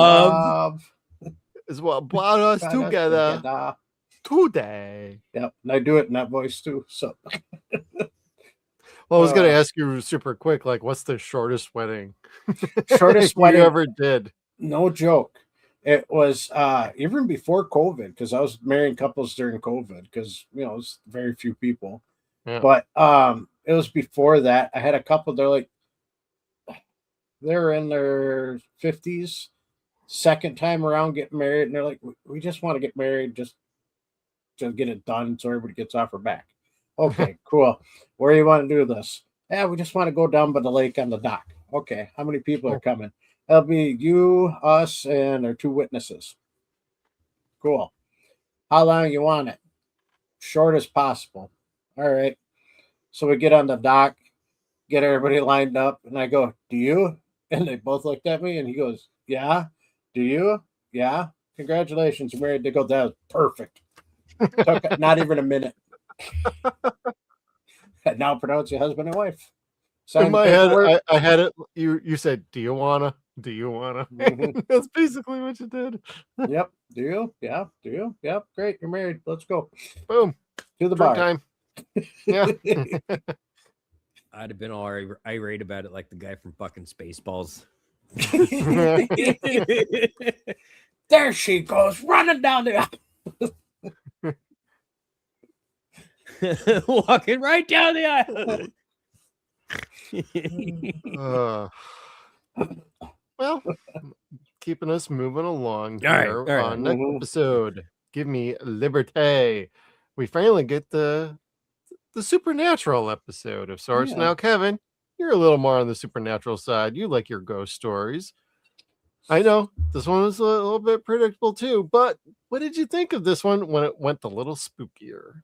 I liked this one. This is a good one. Yeah. There was 2 supernatural episodes that I was kind of like, what is this I'm feeling? Am I having fun? Yeah. Hooray. Mm-hmm. This was the Event Horizon episode where they were getting they were seeing visions and whatnot, right? Mm-hmm. That's right. This one I really liked. This one is where it was completely out of place for the rest of the show, I think. This episode and the next episode just completely different from the rest of the show. And I really liked this episode and the next episode the best. So far out of what we've watched, these 2 have been my favorite episodes. I need to peek and see what happened in this one, because other than that, I said this is just fucking what you calls it, Event Horizon. Yeah, this is the Liberté. This is where they had the virus. Yep. That's right. Yeah, you mentioned the 2 episodes back to back, and all of a sudden I'm like, oh my god, they actually were. I watched these on different nights, so I didn't put it together. That I'm like, oh my god, they're like preparing for Halloween here. Mm-hmm. I like this virus episode, and this is the one with Udo Kier in it. So yes, yep. Sorry, everybody. Trying to keep shit straight here. Yeah. Do you see what happens when we fucking derail ourselves? Like, I really liked it. What was this episode about? I just remember it was the Event Horizon episode, but the next one was actually more memorable somehow. I don't know. This one was really cool. They did not show the Liberté. They described the Liberté, and what they described is what you see on Event Horizon, where they start, filtering out the messages, what happened when they were in hell. They beat themselves, they beat each other, they just clawed, scratched, bite, choked, punched, whatever. Everybody killed themselves and each other. They went mad from this fucking virus that Udo Kier made and had to release upon his friends. It was really cool. Mm-hmm. Yep. It was gritty. It was dark. I loved it. Like, did they go the full spectrum of, they went to hell? No, but the gist of it, the sentiment was there. The walking into that death trap, and then as soon as you walk in there, you're dead. Yeah. Like, you're already cursed just by having walked in. That's really what was coming across from this episode that crossed over into the Event Horizon movie a few years later. Yeah. I love these kind of like spacey kind of shows when they get involved. When we get to the second season, you actually get to meet some aliens, though. Yeah. Kevin's like, no. He's like, oh god, they did not. Yes, they did. Fucking Spielberg just can't help himself, can he? Well, no. He got handed real alien footage and told to make a movie about Close Encounters of the Third Kind. Yeah. Then he slid that little bit of footage into the movie. Yeah. Bullshit. He said, yeah, we might have accidentally put it in. I believe Signs is more realistic than that bullshit. E.T. is more of a thing. Yeah. Uh-huh. Oh, yeah, man. I've been on the right. He said my name. Yep. Kevin. Down home. Gay. Skeeter, how about you? This was a good one. I like that, something got buried in sea or in the ocean just to cover up, and now all of a sudden we find a secret about it, and we got to destroy this, and they're trying to get that evidence to, clear names and show that this government fucked up, and they just didn't want to admit it. So I like that about it. Udo being in it really made the episode great. But yeah, when you go inside that spaceship, you're like, whoa, yeah, interesting. But finding something at the bottom of the ocean, then pumping it full of air, I don't know. Logically, a lot of things did not work in this episode. It would start to float or just explode. Yeah. For how long it's been down there. Well, same thing with the next episode too. I'm like, no way. Mhm. Like, really? Ghost power. Dude. We'll get to that in a second Mhm. here. He had it strategically like balanced. Mm-hmm. Like it was an air mattress. Mm-hmm. Oh my god. That's gonna, when we get to bad water. Yeah, do I have a problem with that freaking episode? But for this one, the setting, the story, everything is really good here. I actually really, really enjoy this episode, and I have no complaints. And it continues Kevin's point from earlier. Bridger happens to know just about everybody. Mm-hmm. I know who we need to talk to. A guy I went and saw At this convention. Yeah. I saw it at this convention, and yeah. Heard him talk. Met him for about 5 minutes. Yep. And boy, was Udo playing like a complete drunk in this episode. Yes. That was so good. Mm-hmm. The twitching, I'm stealing booze from somewhere here, somewhere there. I'm surprised he Mhm. didn't grab a thing of mouthwash and was like, I'm still drinking this anyway. Is that what he was doing to calm his nerves? Yeah, He was drinking. That's cool. I didn't catch that. I just remember he was like guilty, had super anxiety, and like did not want to talk about what he did. Yep. He Didn't want to didn't see want to it. face it. Yep. Yep. Yeah. Good stuff. Wasn't necessarily a bad guy, just had to do something bad. Mm-hmm. Yeah, and then he had to live with the guilt. Yeah. Mm-hmm. Especially when an innocent guy died who wasn't infected. Right. So. That was messed up. Mm-hmm. Oh, that's right. He was patient 0, so they needed to get his bone marrow. Mm-hmm. Yep. Well, they're getting attacked from like another sub. Yeah.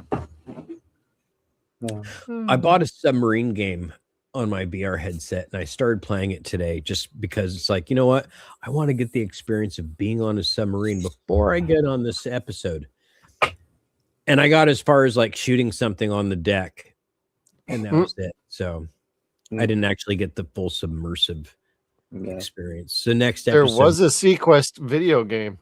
Yep. If you did not know that. Really? Yep. That's kind of cool. Many years ago. Was that a Dreamcast game? No. It was PC, right? I just double checking. Yeah, he's checking, but Atari I was 2600. looking at it earlier. No.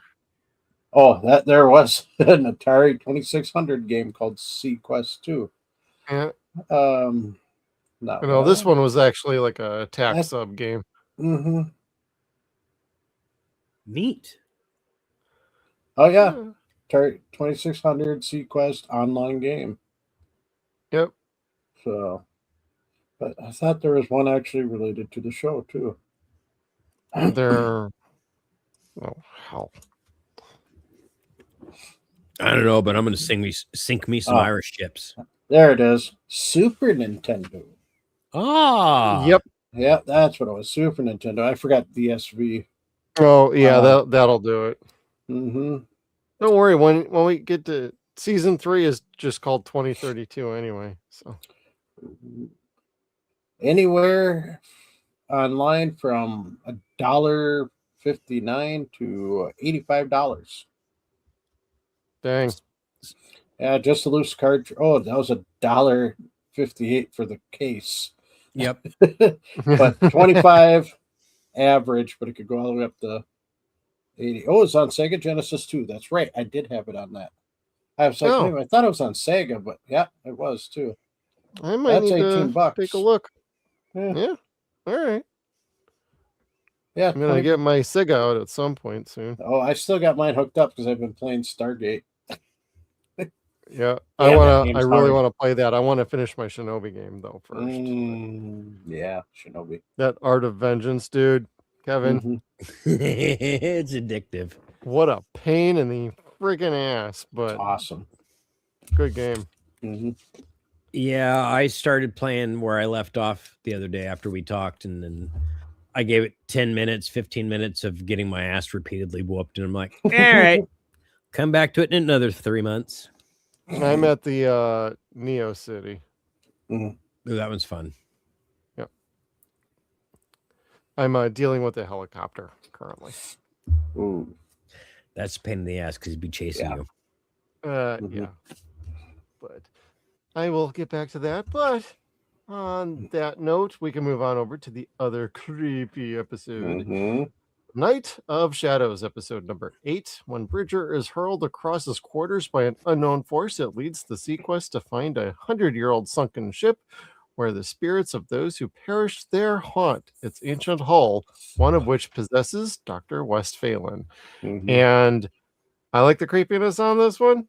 I feel like there's some serious logic problems with having a ship with air atmosphere down there for 100 years. I wasn't buying some of that, so. But I'll suspend disbelief because the story and the actual events actually worked for me. I'm just glad they didn't call it the Titanic. Yeah. It was kind of like laughable when they're like, there's a light in that window down there. For real. Yeah, you're like, what? Ghost Down here light, you mean? Nope, real light. Down here at the bottom of the ocean. All right, then. Here we go. Good light bulbs. Good light bulbs. They're LED.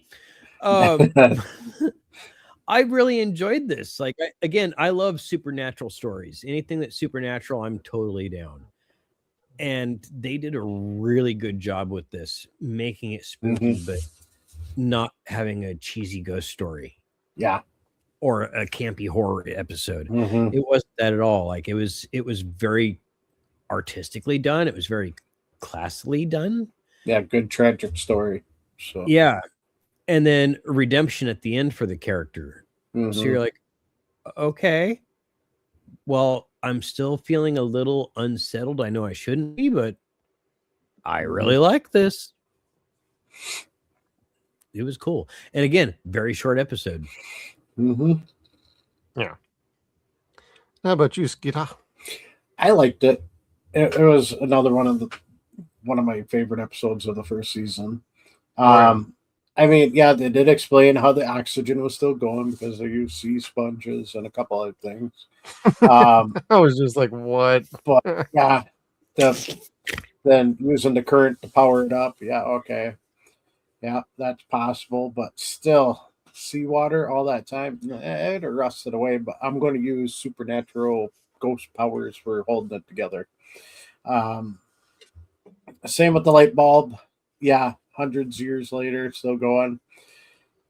Technically, that is possible because in New York, there is a fire department or fire station where there's a light bulb and a really high ceiling that no one's ever changed. And originally, light bulbs were made to last forever, but yeah, so I mean, it's possible that could have been in there. Must be at the Ghostbusters. Yeah. Yeah, right. So, but yeah, I did research on that a long time ago when I first heard that story. And yeah, light bulbs were lasting too long, so they had to start making them so they burnt out eventually. So bastards. Yeah, So so they can that's make why. money. Yep, Yeah. that's how you make money because nobody was buying light bulbs. They just lasted until you broke them. So that's possible in the ship. I'll allow it. But yeah, the skeletons in it and the the love triangle that was going on was really good. Even though it wasn't a full love triangle. I mean, she didn't like the captain, and she was in love with another guy. And the special effects they did for it were really good too at that time. I mean, Oh, the yes, hand they were. reaching out and grabbing Bridger on the back, and getting shot across the room, and Nasty bruise on the back too. yeah. And then the only bad special effects is when the fire on the door handle. Yeah. Oh, There's God. big black marks on the door from every time they blasted the flame. It was like, Yep. yeah, that doesn't look supernatural. That looks like you hooked a blowtorch right next to the door handle behind it, so we don't see it. And you're got big old flame marks on it. Nah. Yeah. But yeah, everything from, we see him shot down in the engine room, blocking the gears for the captain, and then we find her laid to rest, perfectly in the ballroom. That was pretty cool. Just the possession was kind of a little too much for me on this. I was like, could have done without the possession. That would have been better without the possession, but Yeah. I see what they're trying to hit all the points, for a ghost story. But it was done well. I liked how they did it. It was really good. A little cheesy here and there, but still a really good ghost story. It needed Swiss gold, but otherwise, yes. Yeah. Yeah. Oh my God. Fun episode though. I always get a kick out of that one. So, and I'm glad I have it on Blu-ray. So I can. Yep, same here. Yep, same. It was like when I bought it, it was only like $25 for all 3 seasons. Yeah, I think that's what I paid for mine. Yeah. So I watched the shit on Peacock. oh yeah. Yeah. No, if you had needed the episodes, I would have ripped them for you. But no, Night of Shadows, definitely the Halloween episode. Pretty damn good episode. And then the next one, Bad Water. Commander Ford, Dr. Westphalen Lucas, and Lieutenant Krieger trapped on the surface of the ocean as a hurricane rages above them. Meanwhile, suffering severe damage from a lightning strike, the SeaQuest must desperately search for a sunken French submarine before its passengers, all children, run out of air. This is kind of a messy synopsis. It's more while they were trying to go rescue the sunken French submarine. And the Bermuda Triangle. Definitely not a Titan submarine. So it clearly was held able together. Yep, it held together. That's when Ford, Westphalen, Lucas, and Krieg go to rescue them. They end up getting themselves in their own sort of situation. And then they get stuck on the surface on a life raft. And then the SeaQuest goes to save both of them, but focusing on the kids. Then they suffer a lightning strike, and then blah, blah, blah, blah, blah, blah, blah. And for the most part, I like the idea of this episode. I don't think it played very well, at all. I think they should have split it into 2 different episodes. Yeah, it just felt like a freaking mess, man. Yeah. I don't know if it started on the script stage or just all around. Yeah. It was a mess, and I have a huge problem with them surviving a Category 3 hurricane in the middle of the ocean, and their boat didn't even flip over even once. And the waves were Yeah. not simple choppy. Yeah. And you could talk to one another. Yep. And you could actually hear I was just like, oh man, this one's actually kind of killing my mood on this episode, because I actually like the actual Bridger stuff and the actual crew on the SeaQuest. That stuff worked for me. It was everything else did not work for me at all. The French submarine and the kids, the freshwater caverns, and then the hurricane on top with everybody else. I'm just like, oh my God, what are we doing here? And then when Lucas grabs the damn radio and sets it on the side of the raft, I'm like, predictable. He should freaking know better. And he does that the rest of the episode. I'm still going to work on this stupid camera thing here on the edge of a freaking raft. So they didn't know what else to have him do. sit there and whine and bitch. He's not good at anything else. Have him tinker with something. Okay. Yeah, keep him busy. Keep him shutting up because he's Mm-hmm. thinking we're all dead anyway. They're not looking for us anymore. Bro, you are now like 9 episodes into a show. If you don't think they're going to try and find you and rescue you at some point, get the hell out of here. Jump ship and get gone. Yeah, there might be an island that way. Yeah. Tortuga. Tortuga. What'd you think about this episode though, Kevin? It was okay. It was okay. I think they tried to pack too much into it. It worked by the end of the episode, but I think there was a lot of concepts thrown at the wall in this episode, and they just wanted to see what would stick. Yeah. And the most important thing to talk about is this is a Bermuda Triangle episode, and they explain all the different phenomena of the Bermuda Triangle, and then scientifically explain why it happens, and basically shows that that's why they can't get in contact with their lives or their the vessel up top above the surface. Yeah. So I mean, that part I really enjoyed.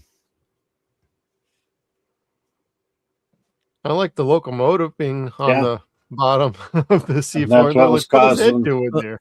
Yeah, the locomotive on the bottom of the seafloor was fun, but it's like you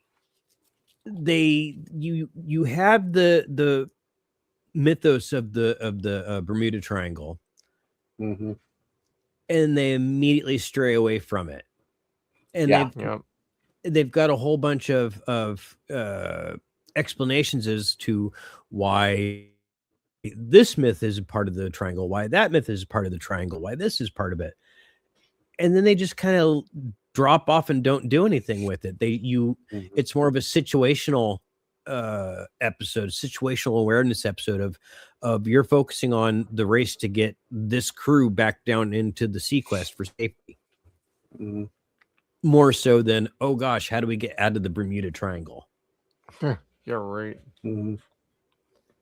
And at the end of that, their PSA was fucking about sinkholes. I know. Yeah. That's the answer to the triangle. Like, really, bitch? Like, you had the most mysterious fucking ocean phenomenon. Yeah. Yeah. And you're going to talk about sinkholes. Shut right up. This is why kids don't like science. Come on now. Make it interesting. It's fake news. Or even talking about how the subs used to work, where like Bridger had to set it up so he had that level and then he could be able to guide himself through it. They could have talked about that too. Yeah. Yeah, the buoyancy thing. Yeah, absolutely. Yep. Excellent point. Because bad water is fresh water. Yep. Water tastes bad. Oh, I know you wanted that. What did you think about this one, Skeeter? Like I said, I feel like it was 2 episodes they slapped together, either just before filming or you had 2 different writers arguing about how the episode should have been, and it kept changing through the whole episode. That's what I felt with this. I mean, it could have been 2 separate episodes and it would have been a lot better.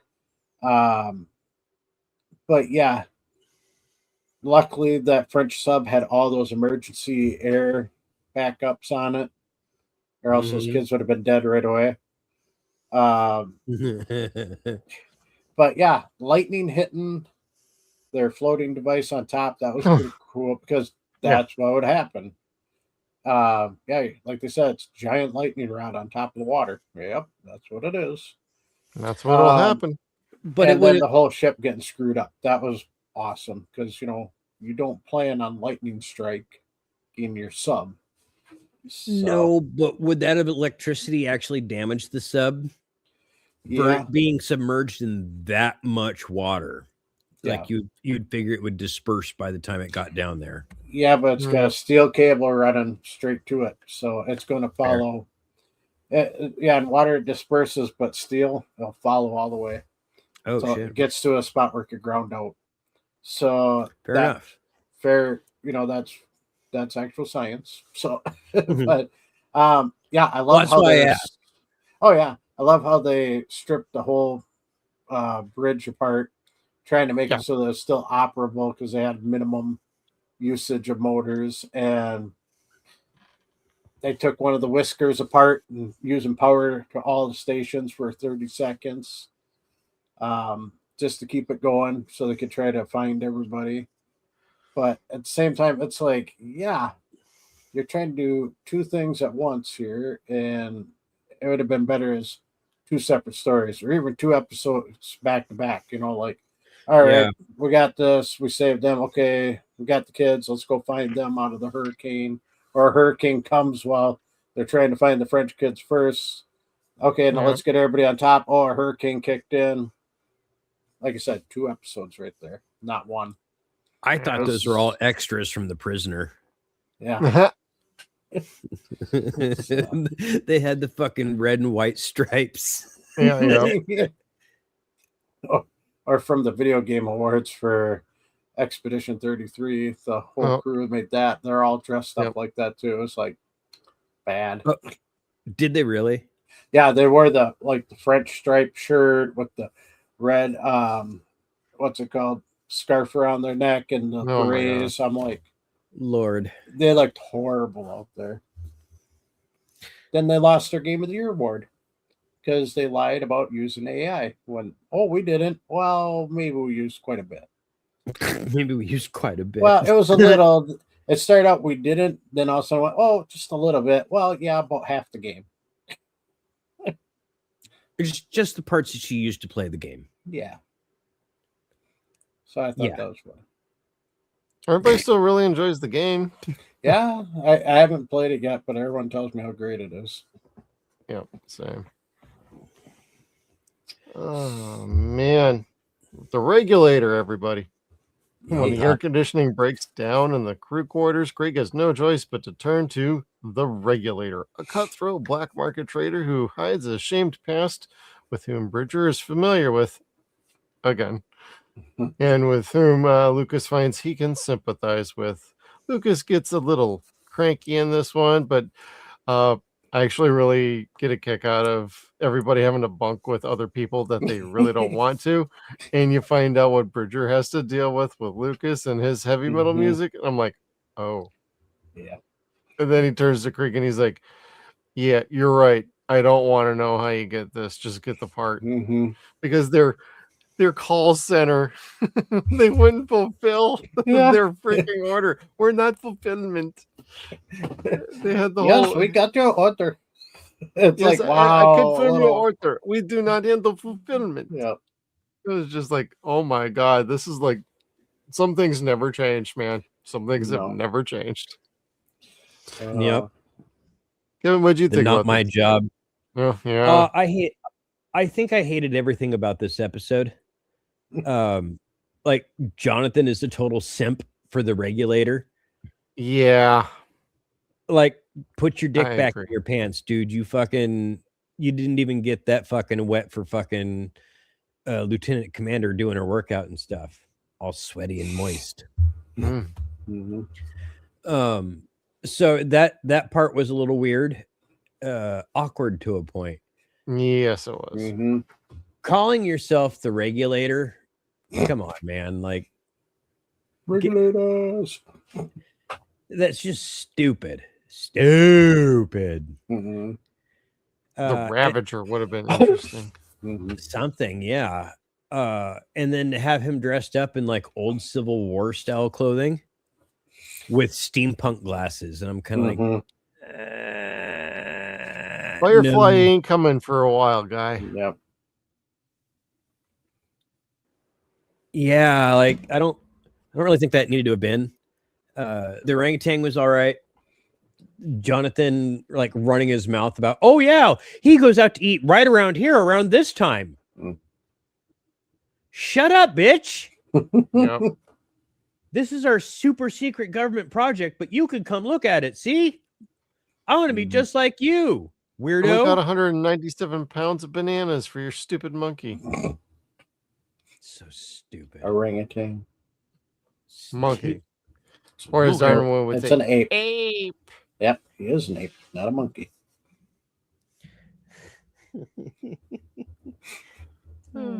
Skeeter, what did you think about this one? This one was a little corny, but it did have its good moments. Like when Krieg was trying to keep everybody, oh, there's no room. I got to keep the supply in here. And he's like, oh, you want it secure? Hold on. You two, get back there. You two, come here. It gets the biggest security guards they got.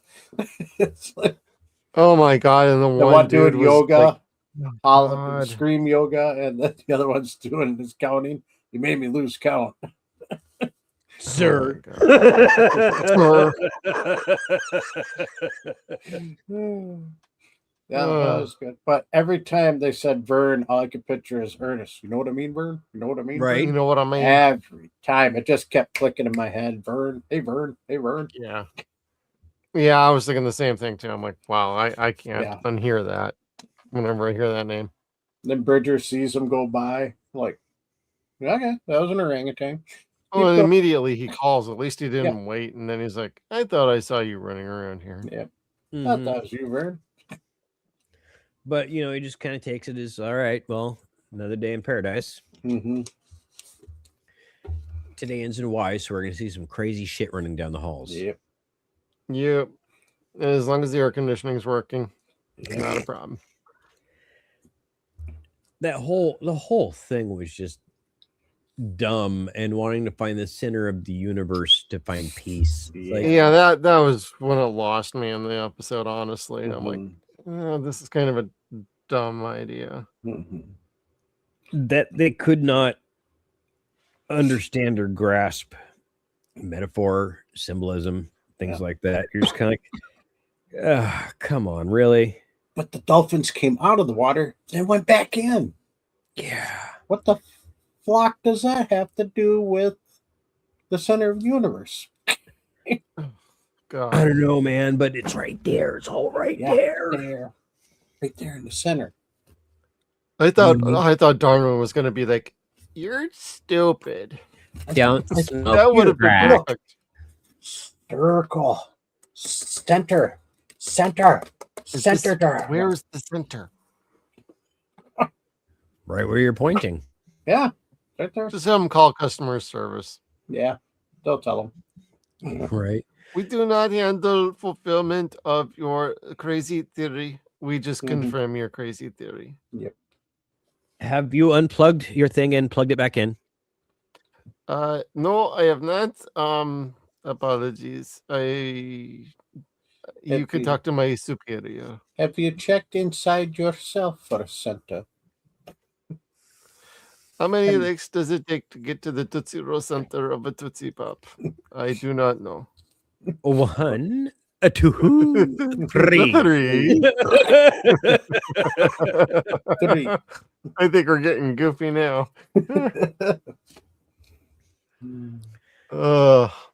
Yeah, this is whatever of an episode, to be fair.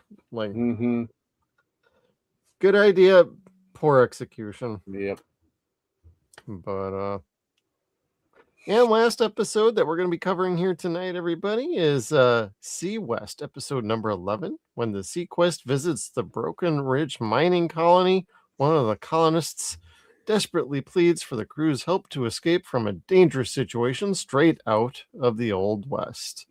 And I ain't gonna lie, I actually kind of dug this one a little bit. I didn't think it was gonna work at first, especially since I haven't rewatched this in like so long. And not just airing. I used to watch this on Sci-Fi Channel like years ago when they ran the damn show. I would always stop around beginning of season 3 for obvious reasons. But this actually works out very well. It's like an early episode of like watching like Firefly, or Kevin and I just got done watching Farscape season 2. They had an episode similar in nature. Yeah. In that one on the Budong, the dead carcass, and they were doing the mining thing there. And it basically plays out just like every other show that has these kind of episodes in it. So it's super predictable. However, I think Stacy's performance really stands out here. And I think everybody did a pretty solid job with the performances and all the good character work that happened. So if you're looking for a good character development episode, this is one where God, I can never remember the cast freaking names. Stacy's character. God damn it. Lieutenant Commander Hitchcock. Hitchcock, yeah.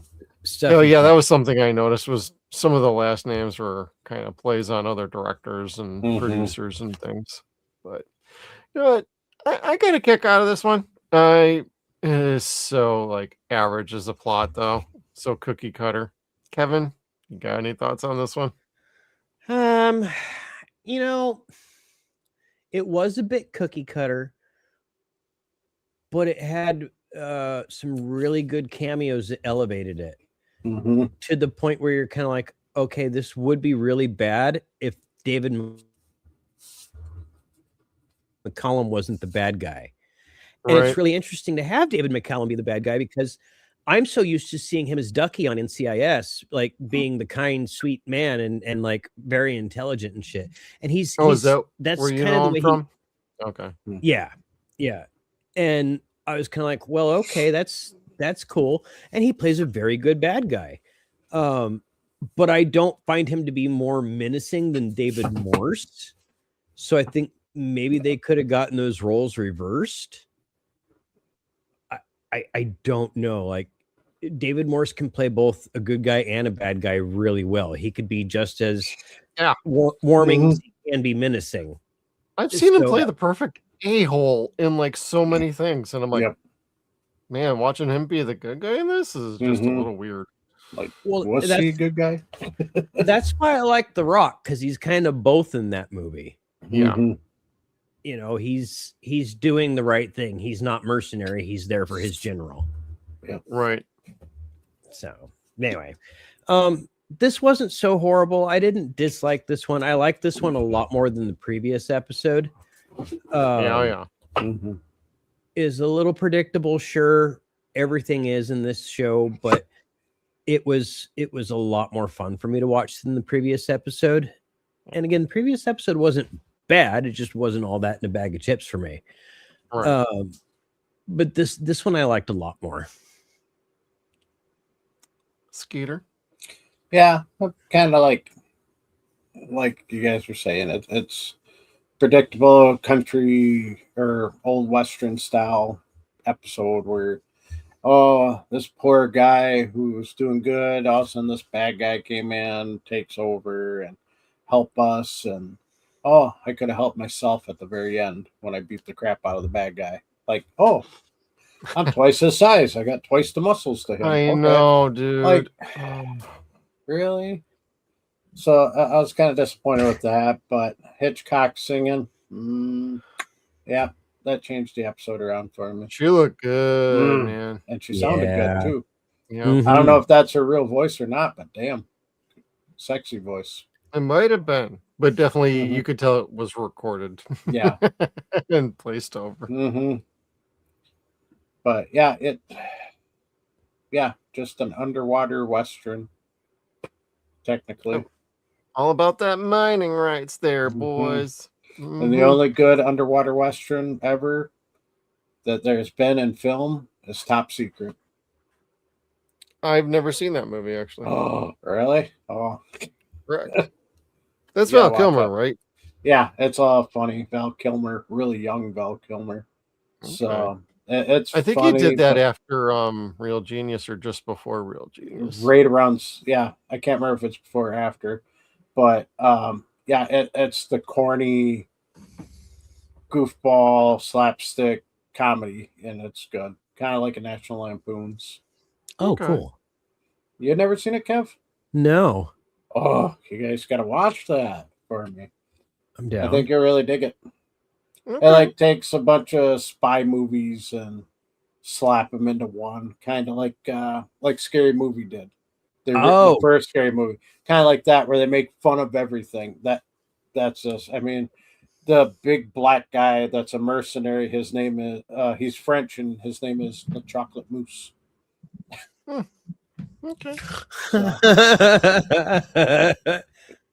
Would you like an antler of our chocolate mousse? Yeah, it's kind of like takes clips from different movies too and makes fun of them. They make fun of the Blue Lagoon and several others. So Nice. like it's not hard to find it. It's pretty obvious what they're making fun of every scene. That's cool. And they did a whole episode or one whole scene in reverse too. It was pretty cool. Neat. But they play it out like normal, but everything's done in reverse. Okay. Interesting. Add that to your list, boys. Top secret. Okay. When we do espionage month or something like that. There you go. There's some movies we could probably get into.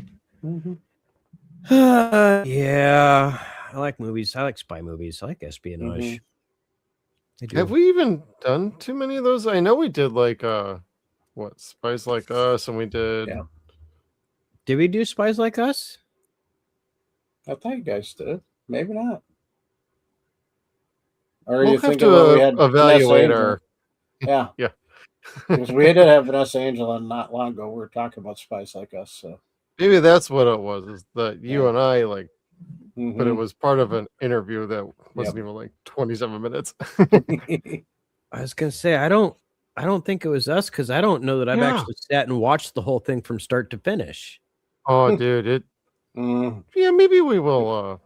Yeah. We'll think about. There we go. Future episodes, everyone. Yeah, I dig it.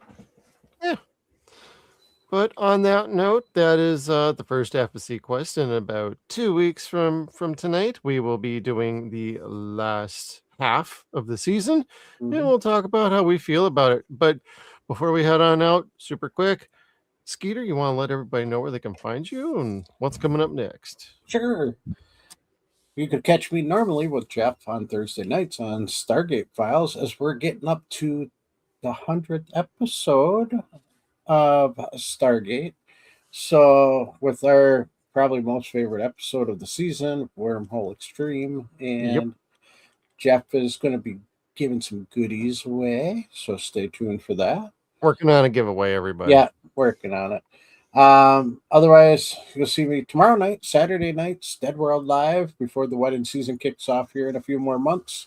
So I'll be on there too. Otherwise, Facebook, Instagram, Threads, Stargate Files, X, Skeeter, the Stargate Files. Right on. And Mr. Kev Smith. Oh, you could find me here tomorrow night on Saturday nights with the Deadwire Live as well. And every Tuesday night also with 0 Point Reviews, where we review movies that have been reviewed before. Maybe they have, maybe they haven't.